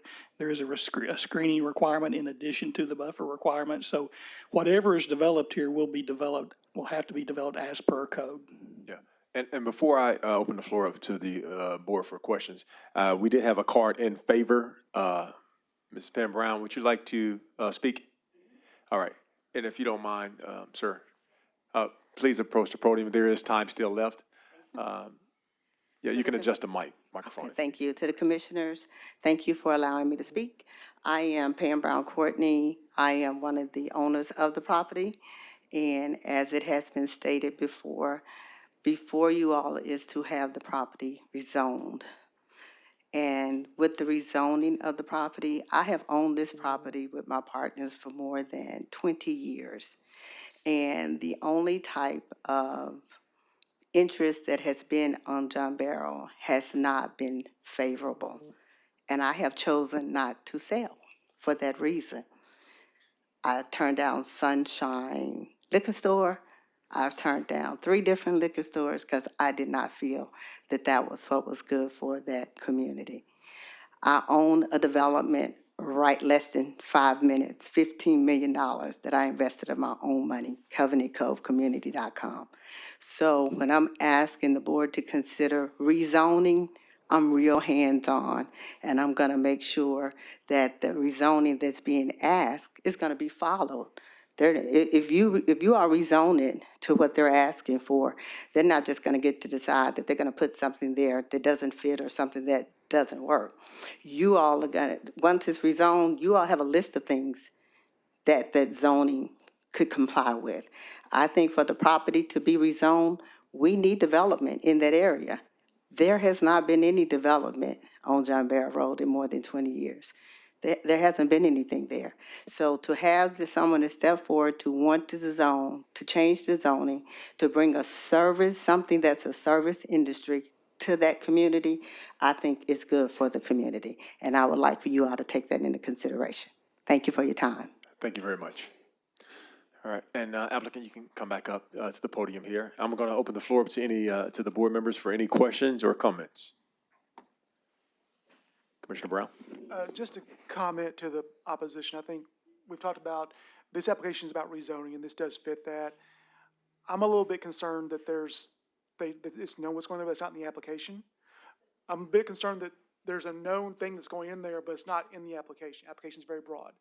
So we as commissioners, from that standpoint, kind of almost have to vote for this, but there's an appeal process to the board who has more flexibility than we do. But, I mean, of course, honestly, I grew up in that area, so, I mean, I think it looked good there, but, you know, that's my personal opinion. But I would encourage you, if you have concerns, the board has more flexibility than we do, but for me, this is, I mean, it's an easy approval, even though I have a concern about transparency, so. I hadn't been there in a while, and I can't answer that. That wouldn't be appropriate for me to answer. I'm saying I grew up near there, so I know John Barrow well. And I'm excited to see it getting more development, but again, what we're approving today is the zoning. And so this meets those requirements. The other stuff, I'll let y'all deal with that offline. And I just want to say, we appreciate y'all time here. We know it's been taking, it's going a while. If there is any address to the board, you know, we will appreciate if you don't kind of just blurt out, no pun intended, because I know Commissioner Brown was making a question, so I know you blurted out. But if there's any addressment, we want to make sure for the record that we speak on the microphone. So moving right along, any other questions or comments from any other commissioners? Yeah, I just have a quick one. I for one, personally, talking about being familiar with the area, I live in the area, and I would love to see diversity and economic diversity in the area, but I do understand the voting process, and for goodness sake, my old high school teacher is here, so. But nevertheless, I do understand how the process works, but I am also, Ms. Rose, I understand exactly what you're saying, but we would love to see a diverse economic development in the area. But I do understand, I want you to understand that I understand what you're talking about and what you're getting at. That's all I have. No, I understand. I mean, everything is up to spec, up to code and regulations. I mean, obviously, the development may be whatever stated or the letter that you all got, or it may be something else, you know, but hopefully we can have some positive growth, positive change. And I'm just happy that the community did speak. I always like when, you know, you have the residents in the community, they do provide, whether it's positive or in opposition. So I do respect that, and I appreciate that. But what we're voting on today here is piggybacking off Commissioner Brown and Commissioner Persons is, you know, the changing, you know, of the zoning. So if that standpoint, if it meets all the codes and regulations, I mean, it's kind of cut and dry.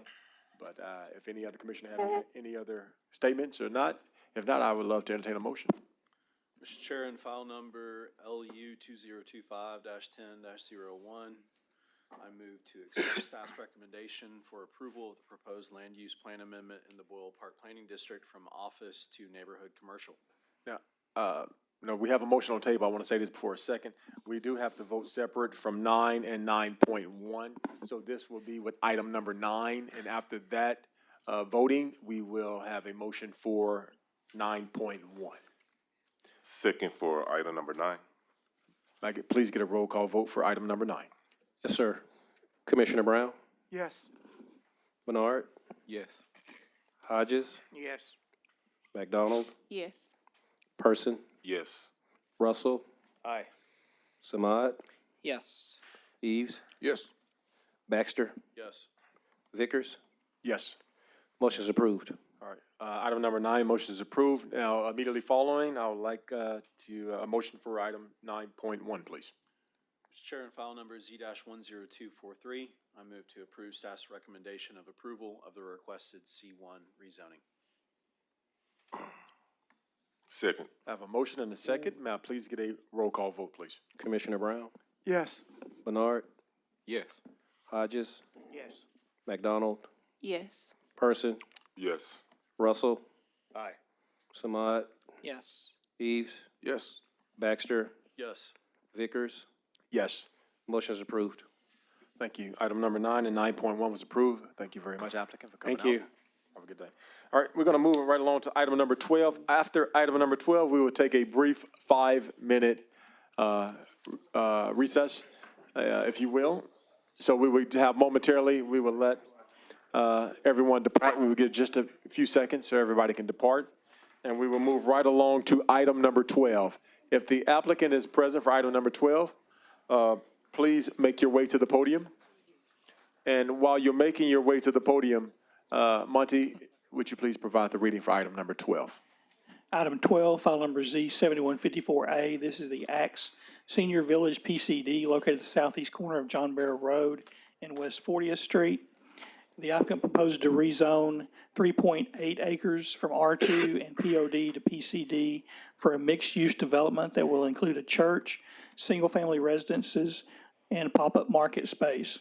A future phase of the development will contain a garden area as part of the overall development. The western portion of the property is located within the John Barrow DOD. Driveways from West 40th Street, West 41st Street, and 42nd Street will provide access to the overall development. Half-street improvements will be constructed along these roadways. The developer will construct a new worship center that will contain 250 seats near the northwest corner of the overall development. 14-foot high canopy is proposed to extend from the front entrance of the building in the southwest direction toward the proposed parking lot. The building will contain spaces for administrative offices, meeting rooms, senior activities, after-school programs, a kitchen, and restrooms. The applicant is not proposing a child daycare or health clinic at this time. Typically, Section 36502 requires 63 parking spaces. For this proposed sanctuary use, the applicant has provided 67 spaces, and staff feels that that is sufficient to serve the use. The applicant also proposes to build 10 one-story tiny homes for senior living along West 40th Street near the northeast corner of the overall development. Each tiny home will be approximately 600 square feet in area and will contain covered front and rear porches. No STRs are proposed for these dwellings. Section 36502 requires 1 parking space per dwelling unit for single family. Each tiny home will contain a 15-foot wide driveway with parking for at least 2 vehicles. The development will also contain a weather-protected ADA accessible pop-up market space at the southwest corner of the overall development. The applicant notes that the pop-up market spaces will operate as a community gatherings place for the senior village. The spaces will contain sealed concrete floors, fully washable modular walls, and metal roof panels. All furniture is intended to be portable. The spaces will operate during the day and evening, 7 days a week, with a maximum number of 20 full or part-time staff at any given time. At no time shall the spaces be utilized as storage facility for the senior village. The site plan shows 18 parking spaces dedicated for the pop-up market space. Staff feels that is sufficient with the additional parking for the sanctuary. The applicant notes that at some time in the future, the overall development will contain a garden center and a bike or walking trail throughout the property. However, those aspects of the development are not part of this application and will come back as a revised PCD at a later date. The applicant is proposing to abandon some rights-of-way within this development. Those would be approximately 288 feet of the 10-foot wide alley right-of-way running from West 40th to West 41st Street, approximately 288 linear feet of Long Coy Street extending from 40th to 41st, approximately 135 linear feet of West 41st Street extending from John Barrow Road to the east between lots 12, block 157, and lot 7, block 158 of the John Barrow addition, and approximately 50 feet of a 10-foot wide alley between lots 6 and 7 Block 132 of the John Barrow addition. If approved by the Planning Commission, the proposed abandonment of the rights-of-way will be forwarded to the Board of Directors as a separate application. Staff is supportive of the overall requested PCD zoning. The applicant provided responses to staff concerns. During the review of the application, staff views the request as reasonable. The proposed development represents a positive investment for this undeveloped property in this general area, providing community resources and additional housing options within this area. Staff recommends approval of the requested PCD zoning subject to compliance with the comments and conditions outlined in paragraphs D, E, and F, and the staff analysis of the agenda staff report. Thank you, Muncie. Applicant, please state your name for the record. My name is Terrence Bolden. Mr. Bolden here. We have a few cards that is opposition. You can defer your time and come back afterwards, or the I floor is defer yours to, for now. yeah, I defer to time. You can please have a seat here. All right. The first card here is Clara Cardiz. I'm saying it correct? Cardrice.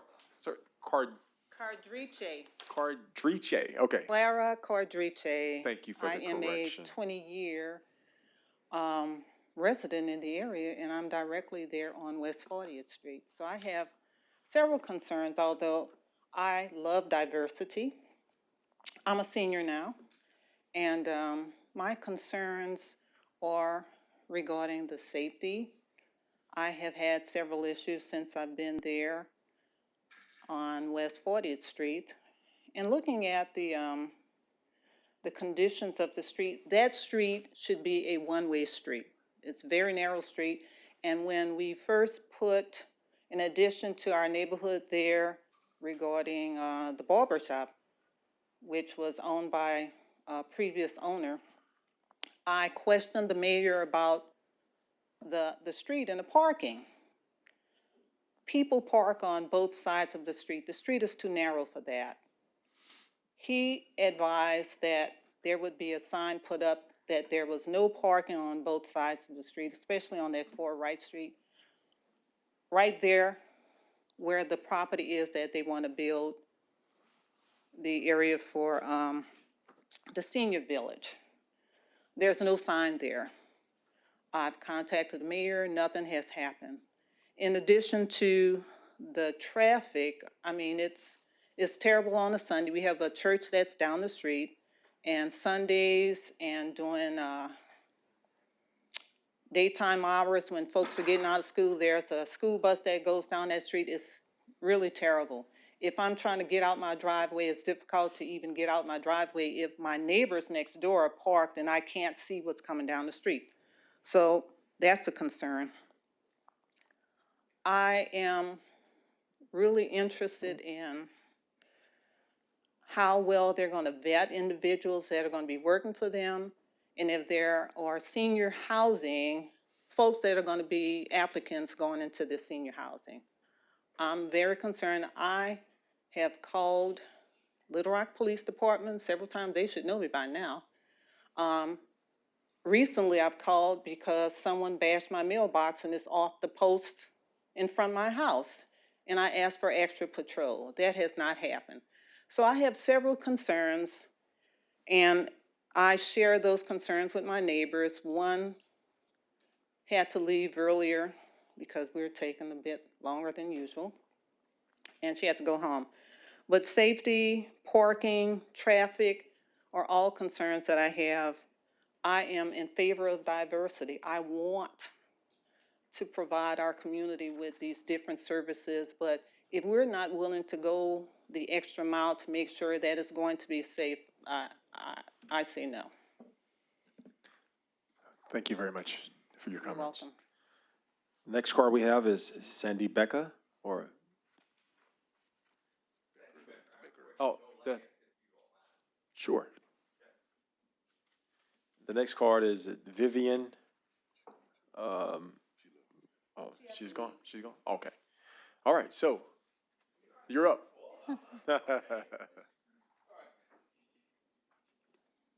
Thank you. My only reason for filling a card today was at the last neighborhood meeting we had a couple people who still had questions. I was here in support of making sure those questions did get addressed. That is the reason I signed the card. I do know Mr. Bolden, and I know several other people here that do it. I am generally in support of that. My concern was that whatever those other issues were, that they did have an opportunity to be addressed. Okay? And I also look forward to being able to work. There's a lot of interaction that needs to take place in the neighborhood by where I live about 5 blocks away. So I'm very much a neighbor. There's a lot of integration that has to be done because this is basically building almost like a new neighborhood in a sense, a small one, into this. And there's things that need to be mixed in. So that's my expression that we need to be working together for that. But my only concern was making sure that the issues that people still had at least got addressed today. Thank you. Thank you. All right, if the applicant will come back up to the podium here. If you kind of heard some concerns, I will let you go ahead and speak on that first. The floor is yours. If it's okay, I'd like to talk about the history of the property owner and the actual project. I'm an engineering technician by trade, and some of the geological questions I heard earlier, I was working for Grubbs, Gunning, and Hoskins Engineers back in 1984. Kind of date myself a little bit. But this property is owned by Acts Community, Agape Community Temple of Servants. They've been a property owner and a community member since 2002, if I remember, when they first built the strip center that the city's neighborhood association owns, I should say rents a space in there. We've had seniors who we charged no funds to over the years to access those facilities. We've been a good neighbor and a good community member as a property owner. The property across the street that we own between 4th and 42nd has been planned for some type of development for quite some time. It's just that now is a good time to do it because we have people in our church that are aging out and other people in our communities that are getting older. As a country, we have a problem with affordable housing for seniors, especially single homes for seniors, where they still have the blessed use of their body, their mind. They can take care of themselves. These are the seniors that would be living in this area. 55 to 75 years of age is the targeted group. The charter in the area would dictate what types of individuals, by way of character, history, affordability, these kind of things that would be a part of that community. I mean, you have a village of seniors who we're looking to serve that may not be able to afford housing in other areas. We did a complete report on Arkansas as a state. We have a housing problem for seniors in this state, and we wanted to address that in that area. We believe that diversity of economic development and empowerment in the area is a good thing. That's why the pop-up fresh food market, food for seniors, healthy, clean food, is a part of the development, proposed development. As Mr. Becker stated, we've been, Mr. Becker, a good neighbor. We worked with your community, the neighborhood association for years, Ms. Doris Wright over there and others. I don't think that's going to change. Our pastor is committed to seeing that we're a good neighbor and that the people that we serve in the area are not harmed.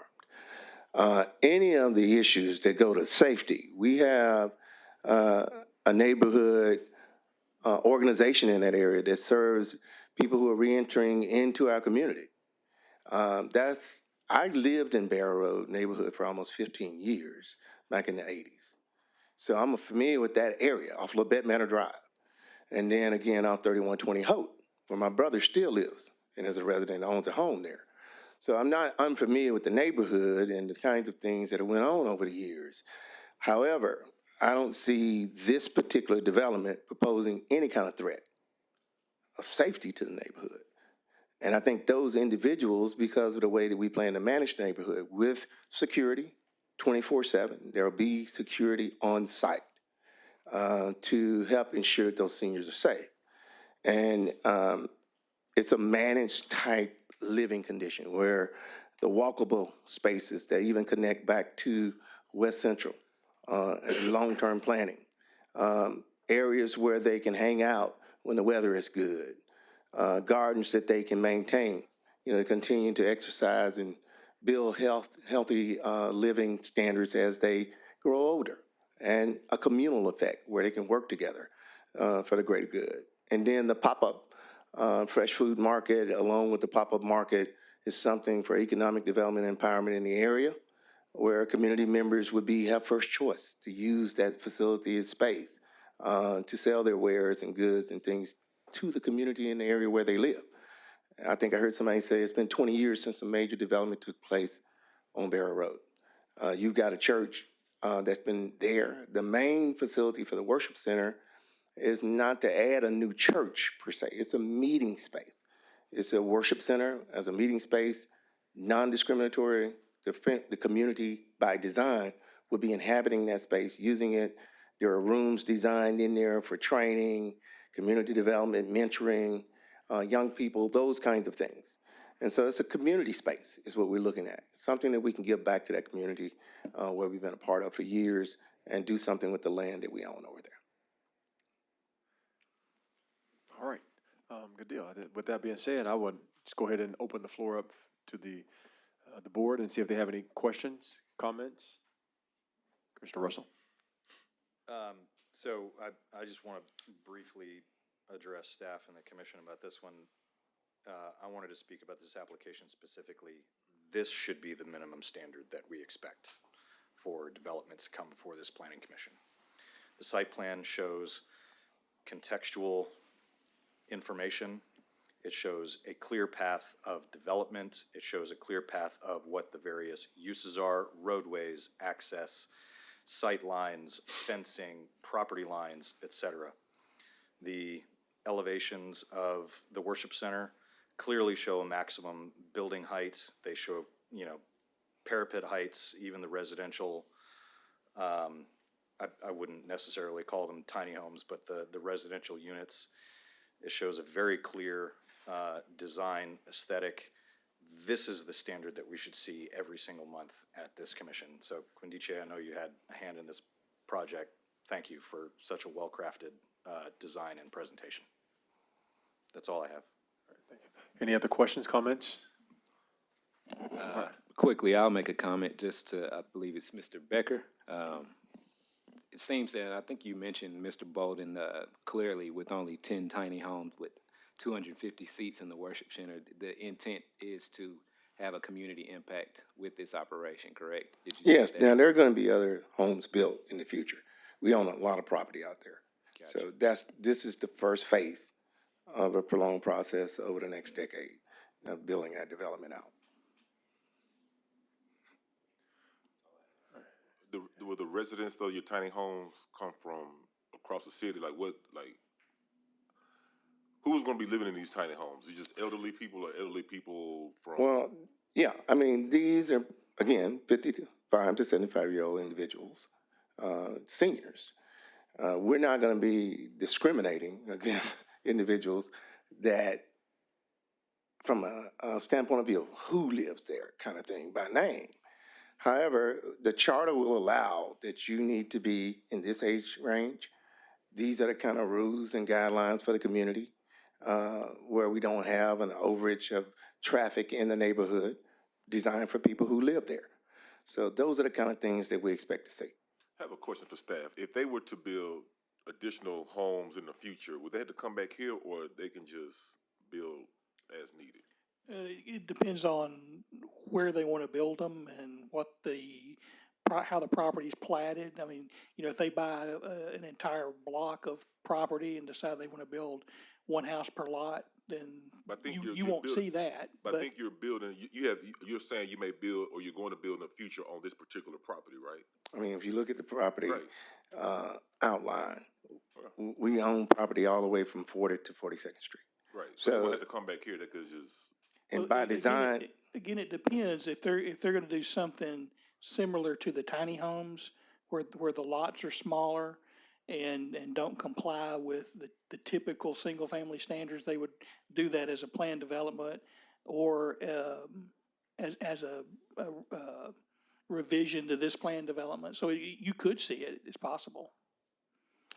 It's going to be highly unlikely because that's going to be the standard. Okay. All right, any other questions? Commissioner Brown? Yeah, just to comment, I agree with Commissioner Russell. This is good detail. For those who don't know, this part of town, actually, there are a lot of homes for elderly in this area, so I actually do think this is actually a good plan because, for reasons I won't get into, I recently discovered how much rehabilitation and elderly stuff there is in that area. And I have to say, as far as like fitting the need in the area and having access to additional resources, this is actually, I don't usually comment on the other things being a good plan, but this is actually an atypically good plan, so. But I do want to comment on one thing.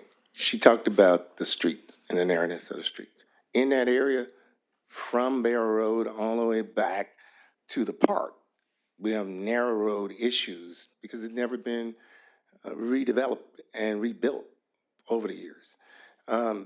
That's probably a question for the board, but I just want to make that comment. All right. Any other questions, comments? If not, I would love to entertain a motion. Item number 12, file number Z-7154-A. I move to accept staff's recommendation of approval of the requested PCD zoning, subject to compliance with the comments and conditions outlined in paragraphs D, E, and F, and the staff analysis of the agenda staff report. Second. Have a motion and a second. May I please get a roll call vote? Commissioner Brown, Yes. Bernard, Yes. Hodges, Yes. McDonald, Yes. Person, Yes. Russell, Aye. Samad, Yes. Eves, Yes. Baxter, Yes. Vickers. Yes.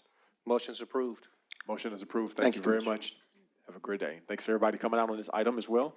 At this particular time, we're going to have a quick recess here, a 5-minute recess, and, well, maybe 6 minutes. So we're going to, we'll be back here at 6:05. We will reconvene and be back at 6:05, and we will have item number 17.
Yeah. All right, ladies and gentlemen, we want to call the meeting back to order. And we want to, and we appreciate your time, definitely. But we want to go ahead and just carry on so we can expedite this efficiently and respect your time. So we want to start with item number 17, is the applicant present? All right, please make your way to the podium. And as you're making your way, we will have the reading. Monty, if you will. Item 17, file number Z 10,244. This is the Lotus 678 Trust, STR2 PDC, located at 7324 West Markham Street. This 0.42 acre property is proposed to be rezoned from R2 to PDC to allow the property to operate as a short-term rental with a maximum stay of 29 days. The owner will not reside in the residence. The residence is currently not being used as a short-term rental, and the home will be rented out as one unit. The property is occupied by a 1,380 square foot, one-story, single-family residence. There is parking on site for at least 4 vehicles. There have been no Department of Planning and Development enforcement cases nor any police reports for this property. So far, the City of Little Rock has approximately 132 short-term rentals within our database that have been approved.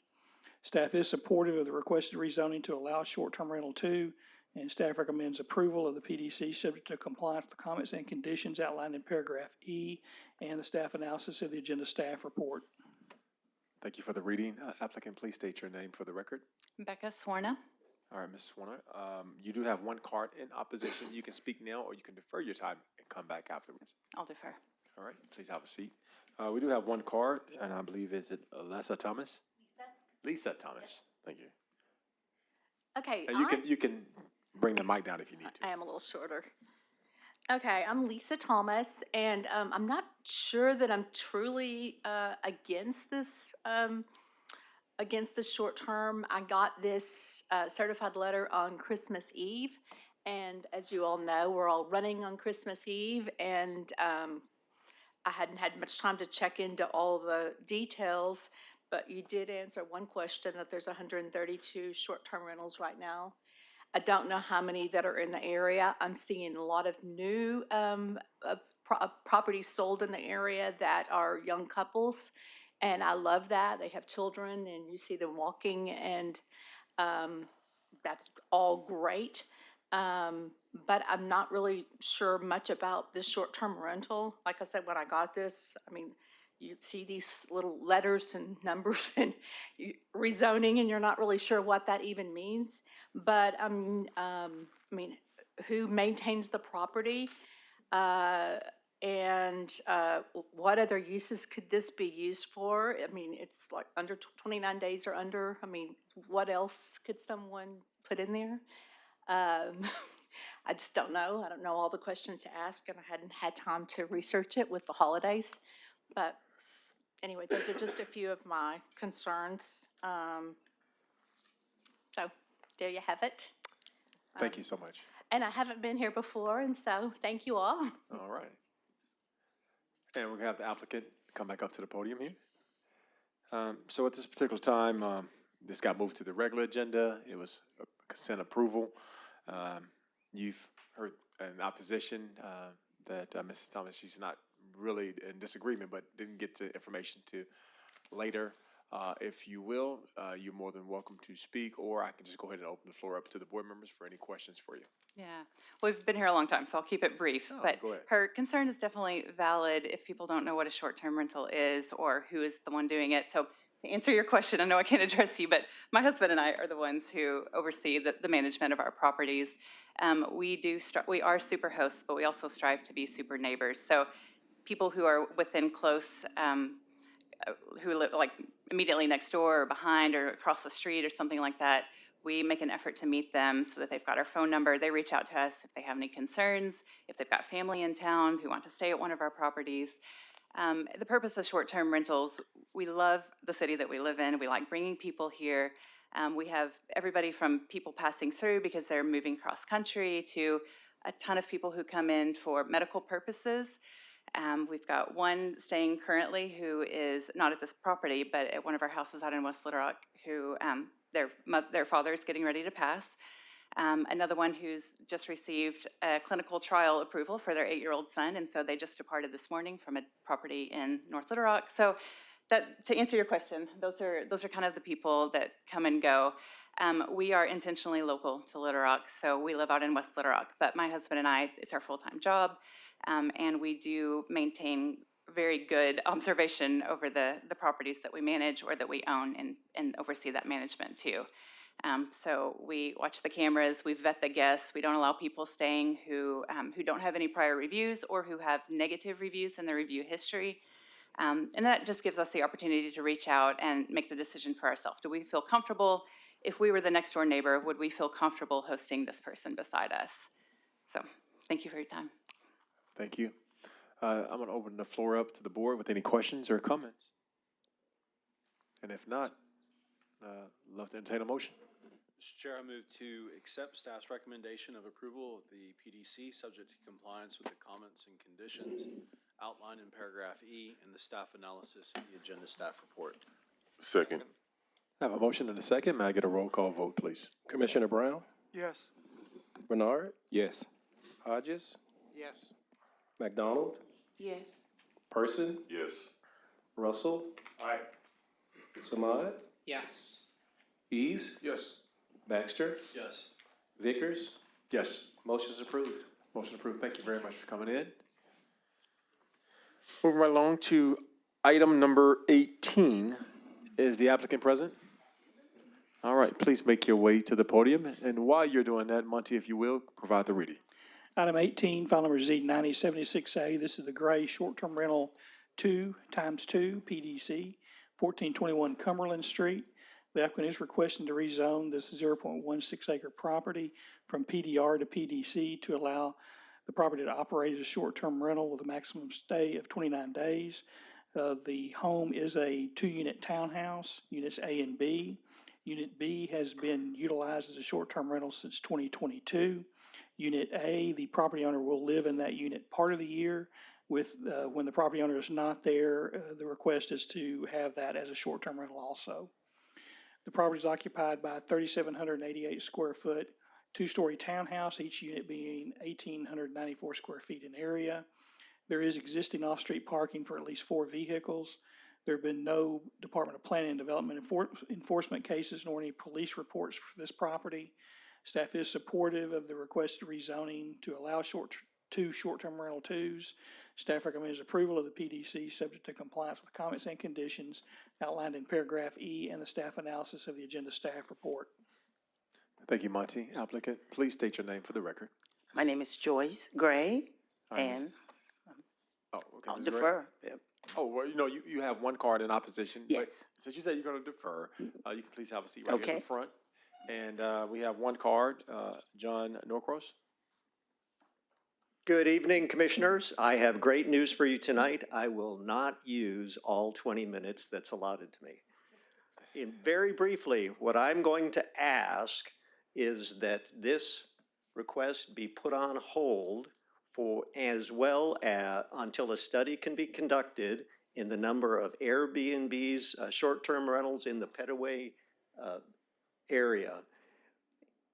But now, what makes a great neighborhood? I know you folks have probably lived in Little Rock a long time, longer than I have. The first time I ever came to Little Rock was 1986. Do you remember what downtown Little Rock, what we now call, River Market, used to look like back then? It was desolate. And why? Because nobody lived downtown. But some people, some developers took risks. They invested in the downtown area.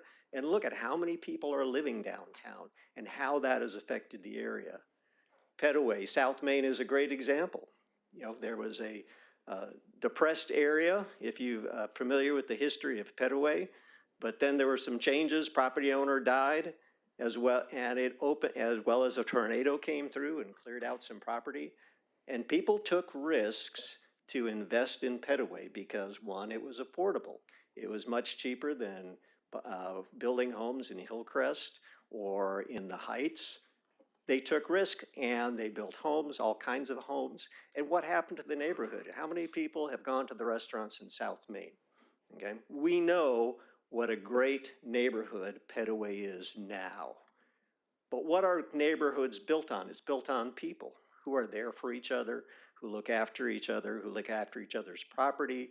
They look, they're curious when people from that are start, going down the street and they start, going up to doors to see if they're open. My concern is in the Petaway neighborhood is how many short-term rentals is enough. I submitted an email to the Planning Commission, so you have that for the record.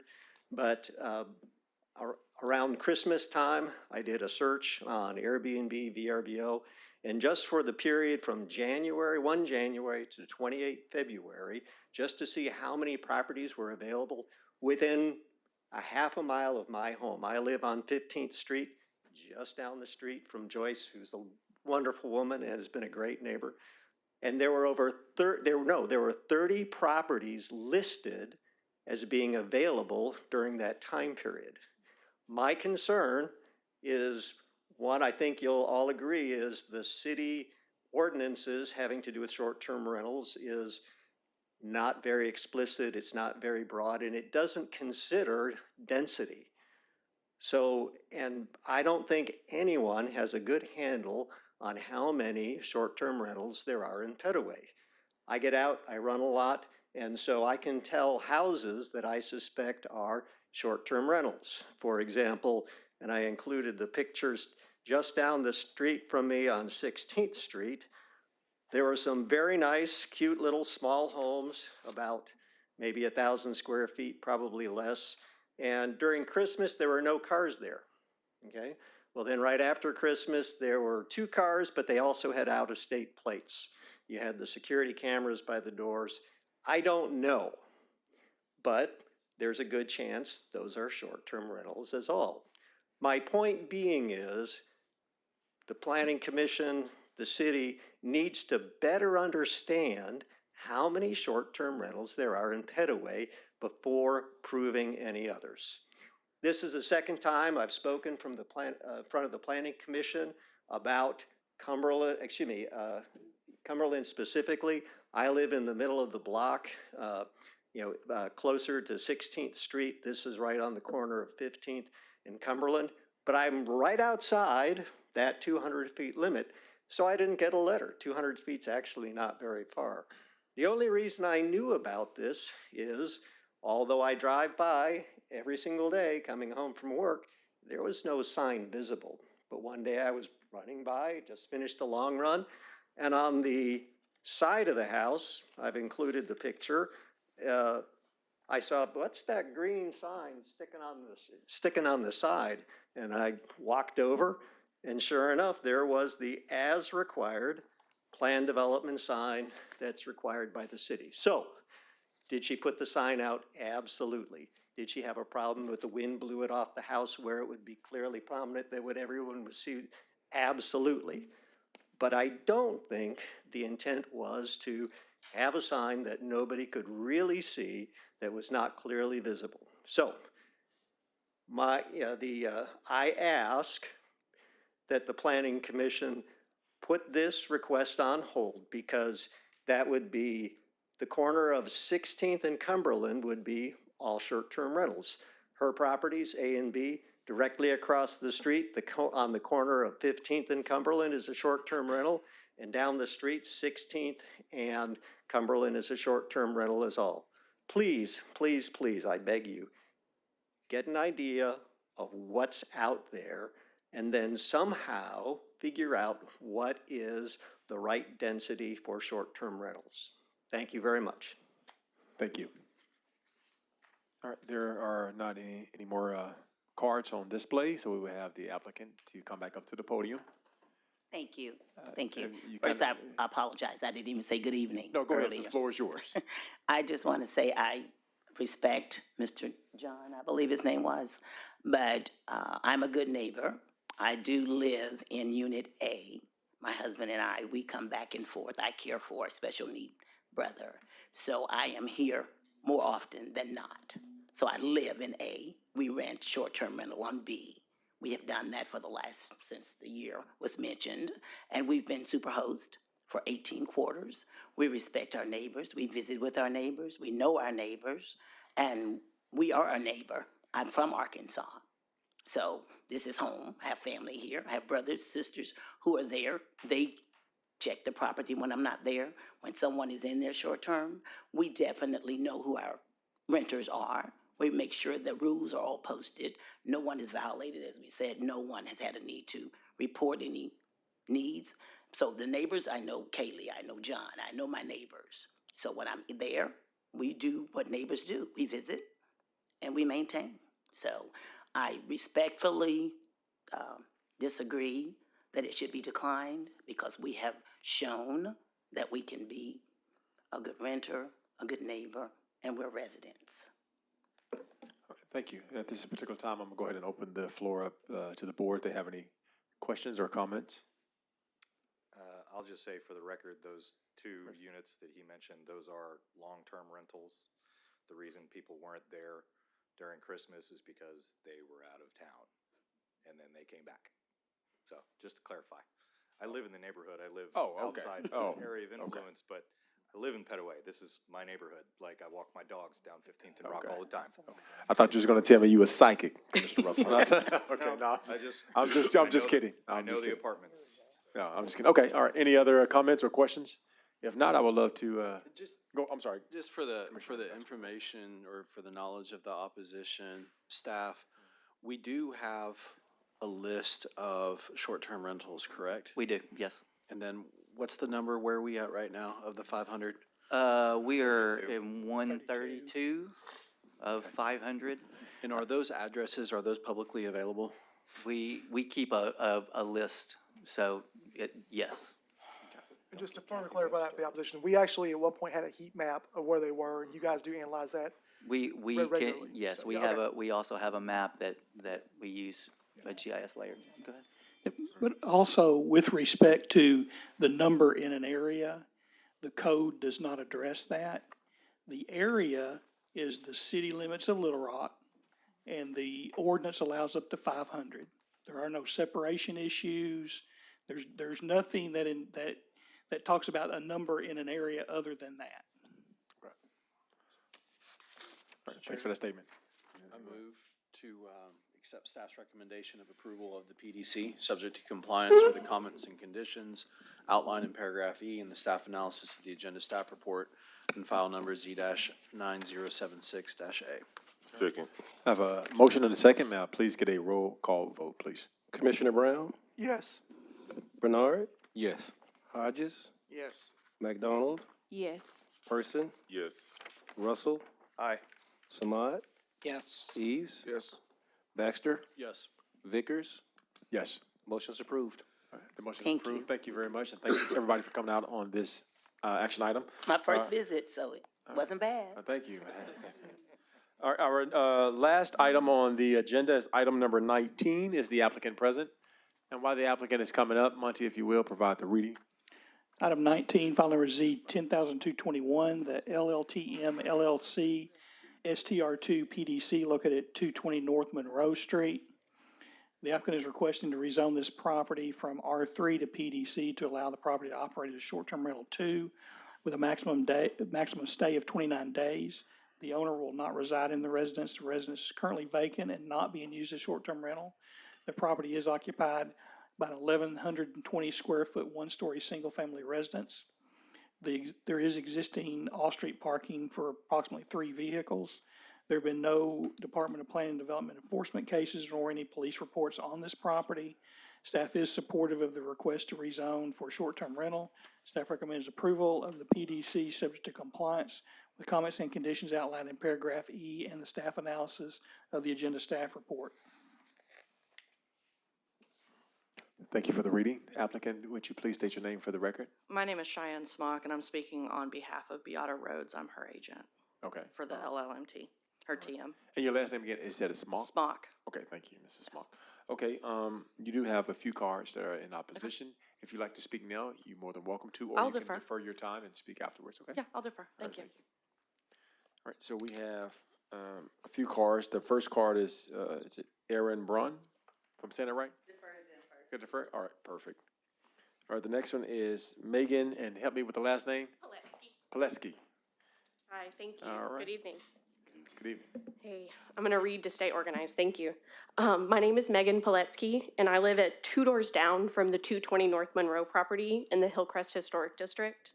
I'm here to ask you to deny the short-term rental license application for this property because approving it would undermine the 3 core responsibilities of the city: public safety, housing stability, and preserving our historic Hillcrest neighborhood. This is not a commercial district. It's a walkable residential neighborhood built around long-term residents who know each other, care for their homes, and look out for one another. And a short-term rental erodes that fabric.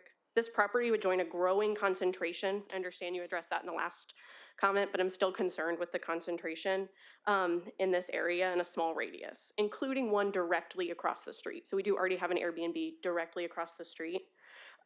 These are not owner-occupied. Many are owned by out-of-state corporations with no daily presence or accountability to the neighborhood. And I do want to mention that there are serious safety concerns on Monroe Street. So this is a narrow street with parking restricted to one side. Permanent residents understand and respect this. However, we really struggle with short-term guests as they do not. And more than once, I've personally witnessed fire trucks unable to pass through the street, where they have to stop, honk, get out of their cars, and knock on doors in order to move through the road. Empty properties also attract unsafe activity. We understand being in the middle of the city. We have a very walkable neighborhood. There are people out and about all the time. We appreciate that. However, I have witnessed unhoused individuals sleeping on porches and entering vacant properties. And while I fully support and compassionate solutions for housing, abandoned or intermittently occupied houses are not the right solution. And it's not safe for the residents, the neighbors, or those seeking refuge. It's not a safe environment for them. From what I've observed, the short-term rentals in our neighborhood are empty the majority of the time. So I would respectfully ask that you would not grant another license here and prioritize this outside profit over the community at hand. Thank you. Thank you. The next card is Kevin Plesky. Hello. Hello, good evening. My name is Kevin Poletsky. I'm a husband of Megan Poletsky with the homeowners of 208 North Monroe, so we're just a house over from the property. I respectfully oppose the issuance of this license. So the portion of North Monroe is already experiencing oversaturation of short-term rentals. You know, Hillcrest is very popular with people to come to Little Rock and stay in this historic neighborhood. There's an active short-term rental directly across the street at 221 North Monroe, just one number over, as well as there's another one operating on our block at 415 North Monroe. I have sent an email to the commission with my letter. They should have supporting documentation. I was wondering if you can guys pull up the map that I attached to demonstrate the oversaturation of Airbnbs in our neighborhood. Is it possible to do?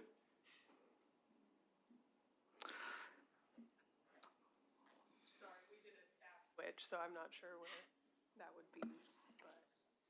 No problem. I have a map here. I would like to. I can pass it around if you guys prefer. I have a multiple That's fine, copies. yes. Which way? You just give it to me. Sorry about that. No, you're okay. Doing the right thing. That's good. All right. I like that. So the map that I pass around, you know, I went around Airbnb and VRBO, found some properties, tracked the addresses, found the listings. I attached it to the end of my email as well. I can provide the copies as well, but it should be in your folder in the mailbox. All of these are active, and there's at least 9 that I found. There could be more, but there's a couple multi-unit Airbnbs that are already present. And the cumulative impact has already strained parking, as my wife mentioned, increased noise, and diminished the residential character of our neighborhood. Approval of additional license in such close proximity would further exacerbate those issues. The property owners are based out of state, and the property is likely intended to function primarily as an investment asset rather than part of a local residential community. I met the owners. They are based out of California, Vista, California. That's where the LLC is registered. Even though they have an agent locally, however, they won't be aware of the state of the house, how it's managed, what conditions, what impact it has on the neighborhood. I know there is a limit in the city of 500. It sounds like all 500 might try to squeeze into our Hillcrest neighborhood. As you can see on the map, the number is growing. I think since I live in the Hillcrest neighborhood for the last 3 years, I've seen at least 4 approvals of short-term rentals that popped up. So it's just a continuing problem in our neighborhood that's where people want to stay and experience the Little Rock. So the parking and public safety, my wife already mentioned on it, especially about the fire truck. I see multiple times fire trucks drive down the street. Sometimes it's not an emergency, sometimes it's an emergency. We had a fire before on the Lafayette Street. If the residents or the guests of Airbnbs will park illegally because they're just not aware what to park, like we had this constant issue there, the truck wasn't able to make through to the fire, maybe not able to save the life. So it's very tight neighborhood. It's very tight parking in there. there has been repeated instances of improper parking by contractors and individuals associated to 20 North Monroe. I had to multiple times come out and speak to them. I actually had to argue with the owner from California about that you're not allowed to park on the side of the streets. So this is a continuing issue, and I don't see how the owners were able to relay that message to the residents, the people who are staying there, because they're just not going to follow the instructions, park incorrectly, and potentially cause public issues. I know there's a parking requirement. They mentioned 3 parking spots at the location. So the way to meet that requirement, they just dump gravel on the flower bed. And there's a lot of gravel, and that gravel is on a steep hill. That's where the house is located. The driveway itself is another hill. So when you have so much gravel, that gravel will migrate to the street eventually, which can create long-term maintenance, drainage, and right-of-way issues for the residents around and people passing through. So for these reasons, as I mentioned, I oppose the issuance of this license. I appreciate your time. Have a good evening. Thank you. And would you like to speak, or you just want to make a record, this statement? Okay, sure. Chair, so if you look in your opposition folder, you will find the links that the Pileskis have sent over with the research that they did, if you have access to that. Thank you. All right. Yeah, please come to the podium here. Okay. Hello, my name is Erin Brunn. I think they've hit basically on everything that would be a concern you guys discussed in the previous. Clearly, this is something that's going along across all neighborhoods in Little Rock and is an issue. I'm probably a little bit more directly affected as I live next door to one of the Airbnbs already. It is a tight street. There's only parking on one side of the street. More often than not, my driveway has been blocked numerous times. There are signs, there are multiple things, but it's not being adhered to. Those neighbors also live out of state and have continuously been an issue. I have people that come onto my property asking questions. It creates just more traffic. I talked to the owners, I think, and when I had asked them, they had said that they are going to rent the property for long term, which is fine. More than happy to have that, people that we can get to know. There's a safety issue with always having people rotate. I do federal investigations. I try to be observant of everybody around me. So I just think it creates more of a safety issue for the whole neighborhood. It devalues our property, and this is not a motel area. That's why we have those. So I oppose it. Thank you. Thank you so much. Mrs. Mock, would you please come back up to the podium? And you've heard some of the concerns to address. I would love to hear some of your response. Absolutely. The floor is yours. So, I completely understand, the need for the safety and wondering about, especially Beata being out of state. I will say Beata is not a corporation. She's actually a family friend of mine. That's why I'm her agent, and that's why I'm representing her, because I actually live about 3 streets down. So I am the person who will be here 24/7, making sure that the property is taken care of and all this. And on top of that, so the parking situation, I completely understand that, but we do have a 1-car garage along with 2 spots in the driveway. We are not going to allow any of our residents to park on street. That's not going to be in any of our short-term rental contracts with anyone. It is absolutely not allowed in our housing rules. The other thing is that we're actually marketing towards traveling nurses since we are so close to the hospital. All of our Airbnb Verbos, I think we're also on like Furnish Finder. All of that is geared specifically towards traveling medical care. So it's going to be our traveling nurses, our traveling doctors. If people are coming in for UAMS stays that's what it's all geared towards. It is not geared towards people coming on a vacation, people just hanging out to see the historic district. That is not what we are geared towards at all.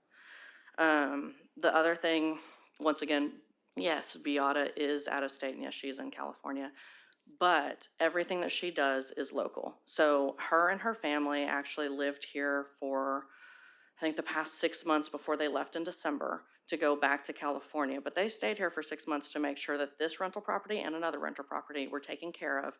And they lived in those rental properties to know the neighbors and get to understand the neighborhoods and what was going on. They also have me. Once again, I am here 24/7. I am a permanent resident of Little Rock.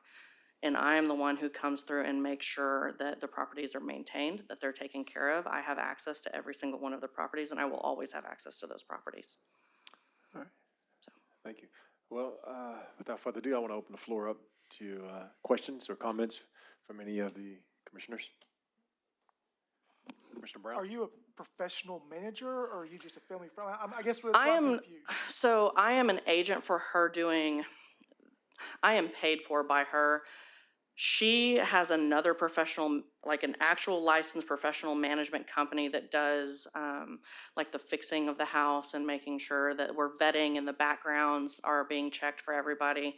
All of that is done professionally, not by me. Who does that and where are they at? I would have to check with Beata, but I'm pretty sure, everything she does I know is local. So our cleaning services is all local, our background services are all local. All of it is done in Little Rock. Yeah, I mean, the cleaning, I'm assuming with the vetting and stuff. So you're not a professional manager is the. No, okay, I'm just the all right. one who takes care of the property for her. Commissioner Russell? So just clarification for staff, the applicant is meeting all of the requirements of the STR ordinance. They're not asking for any variances, no special treatment, no deviations of any kind. That is correct. Thank you. Thank you. Any other questions or comments? If not, I would love to entertain a motion. Mr. Chair, and item number 19, file number Z-10221. I move to accept staff's recommendation of approval of the PDC, subject to compliance with the comments and conditions outlined in paragraph E in the staff analysis of the agenda staff report. Second. Have a motion and a second. May I please get a roll call vote? Commissioner Brown? No. Bernard? Yes. Hodges? Yes. McDonald? Yes. Person? Yes. Russell? Aye. Samad? Yes. Eves? Yes. Baxter? No.